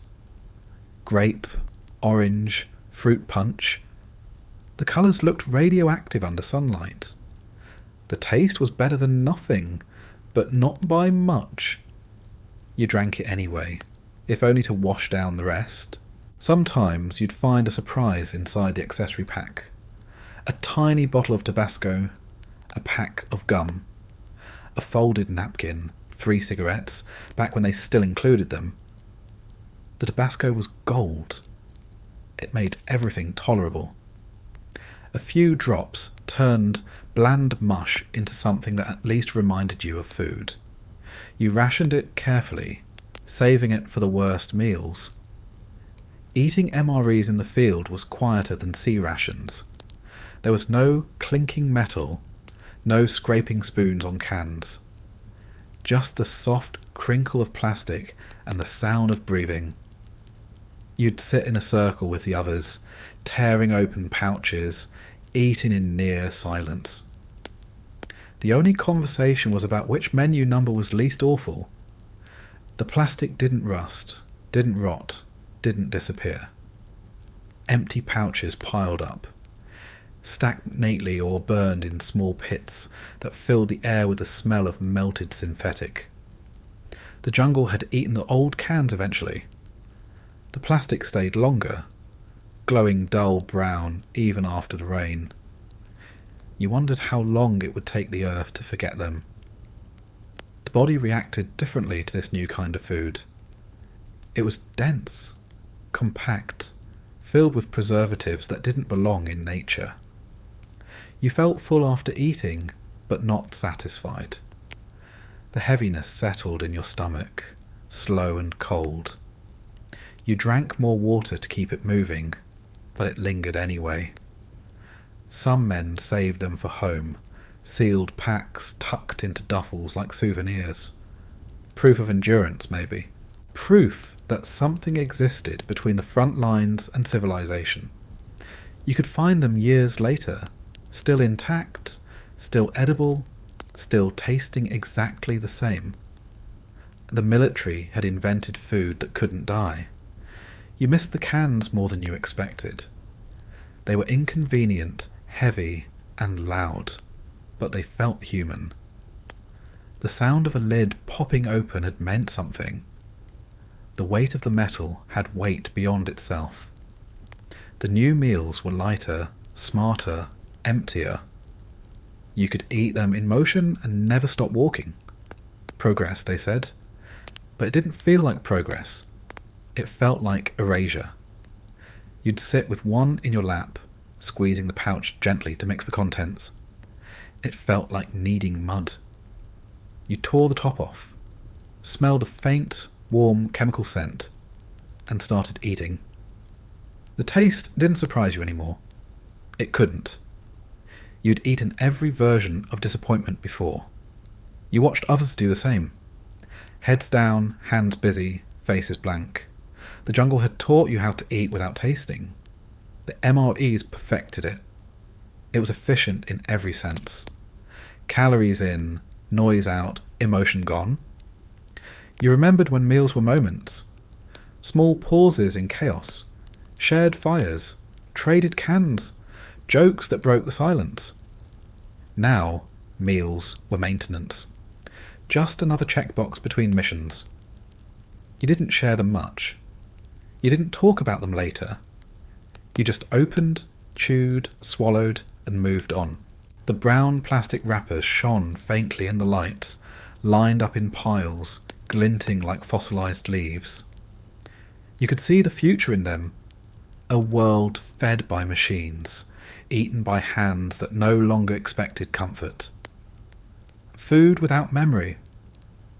When you finished, you rolled the pouch tight, pushed it into the trash bag, and stood up. The smell of warm plastic stayed on your fingers. You wiped them on your pants, took a drink from your canteen, and started walking again. Somewhere behind you, the pile of discarded MREs caught the sun. They looked like they'd last forever. Maybe they would. The war ended quietly, not in sound, but in feeling. One day the orders changed. The noise stopped being constant. You packed your gear, boarded something with walls instead of trees, and the jungle began to shrink behind you. The air felt lighter, but wrong, like breathing too fast after years of holding your breath. Coming home wasn't an arrival so much as a disorientation. The colours looked too bright, the smells too clean, the food too full of itself. People said welcome, but the word felt like a translation. You nodded, smiled, ate what was handed to you, and pretended it made sense. The first real meal waited on a plate that didn't bend, on a table that didn't wobble, in a room that didn't sweat. You stared at it for a long time. Fresh bread, real meat, vegetables still holding shape. Steam that smelled like food, not like packaging. You picked up a fork and forgot how to hold it properly. Your hands wanted a spoon and a can. Your body expected metal, not porcelain. You took a bite and paused. The flavour was too much. Salt that didn't sting. Fat that didn't taste like storage. Texture that didn't come from heat-resistant packaging. Your mouth didn't know what to do with it. You chewed slowly, suspiciously. It felt wrong for something to taste good without consequence. You told yourself it would come back. The ability to enjoy, to crave, to feel pleasure in the act of eating. It didn't. Every meal felt distant, like you were watching someone else eat from behind glass. You kept chewing because that's what you knew how to do. Chewing meant control. Chewing meant alive. At restaurants, the noise felt too sharp. Plates clattered, voices overlapped, laughter came too easily. You sat quietly, pushing food around the plate. Someone asked if you didn't like it. You smiled and said it was fine. It always was. Fine was the word that fit everything now. You noticed the smells first. How different they were. Fresh oil instead of gun oil. Real coffee instead of powder. Meat that didn't come from a can. At first, it was intoxicating. Then it became exhausting. Every scent reminded you of something else. Something worse. Something far away. A hint of smoke in the air could turn dinner into memory. You found yourself missing the simplicity of field food. Not the taste, never that, but the certainty. You knew what it was, how long it would last, what it would cost you. Every bite was a transaction you understood. Back home, food was abundance again, and abundance felt confusing. You walked through grocery stores like a stranger. Aisles of colour and choice, shelves that didn't rust, labels that promised flavour instead of calories. You stood in front of them, staring at options you couldn't bring yourself to want. The noise of refrigeration hummed around you, steady and cold. You felt a strange kind of panic and left with nothing. Friends invited you over for dinner. They meant well. They cooked too much, poured drinks, laughed loudly. You sat at the table, smiled when they did, chewed when they chewed. The food was soft, rich, overflowing with care. You could taste the kindness in it, but it didn't reach you. It all tasted like pretending. You didn't talk about it. You just said you'd lost your appetite. The truth was that appetite wasn't something you lost. It was something the jungle took, piece by piece, until you couldn't remember what hunger was supposed to feel like. At night, when the house was quiet, you'd open a cabinet and stare at the cans inside. Soup, beans, tuna. Different labels, same shape.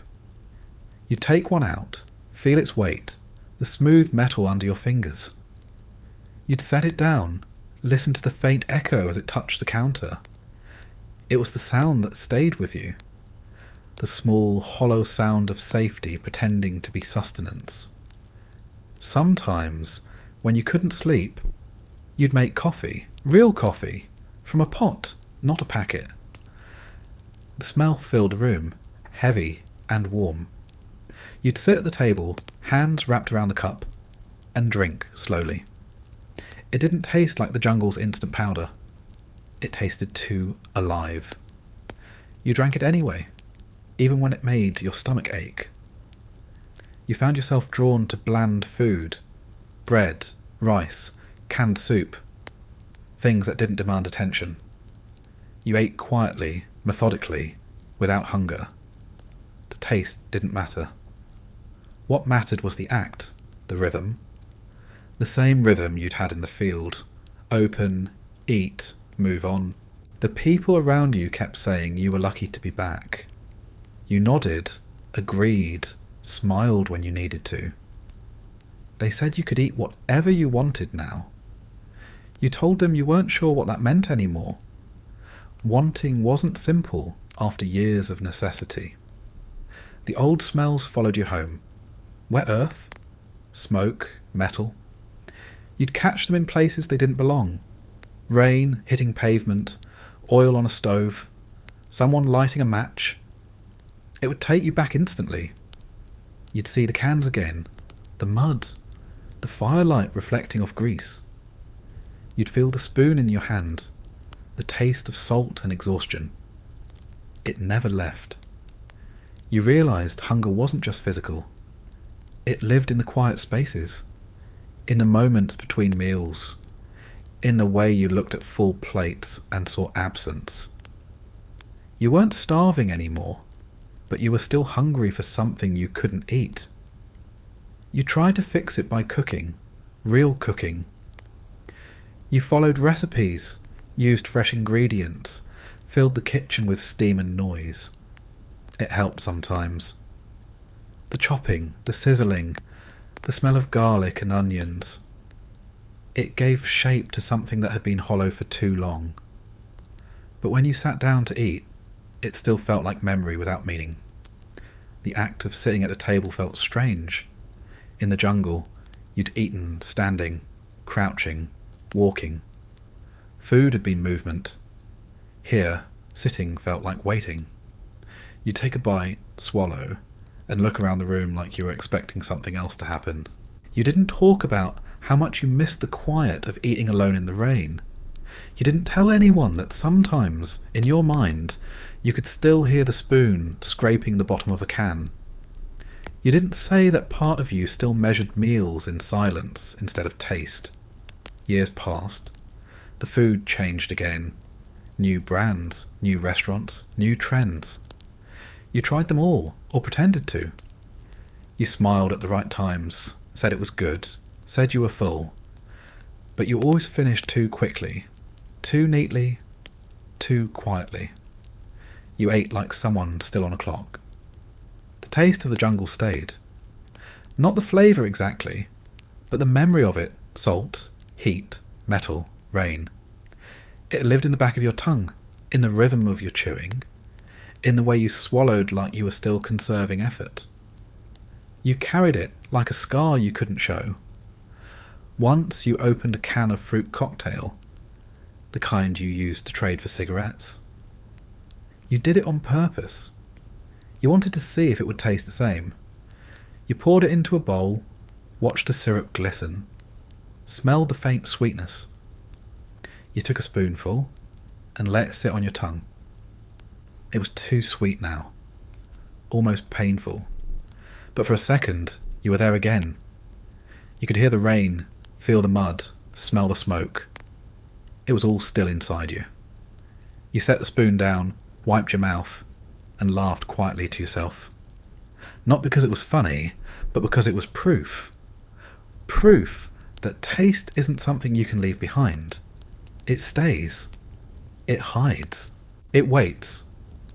You turned off the light, left the bowl on the counter, and stood for a moment in the dark kitchen. The refrigerator hummed softly, steady and mechanical. You listened to it the way you once listened to the jungle. Patient, alert, calm. Hunger, you realised, had never really been about food. It was about the need to fill something that empties itself faster than you can feed it. Out there, you filled it with calories and motion. Back here, you filled it with noise and memory. Neither lasted long. You drank some water from the tap. Cold, clean, simple. It went down too easily. You missed the taste of effort, of something earned. You missed the weight of survival in every swallow.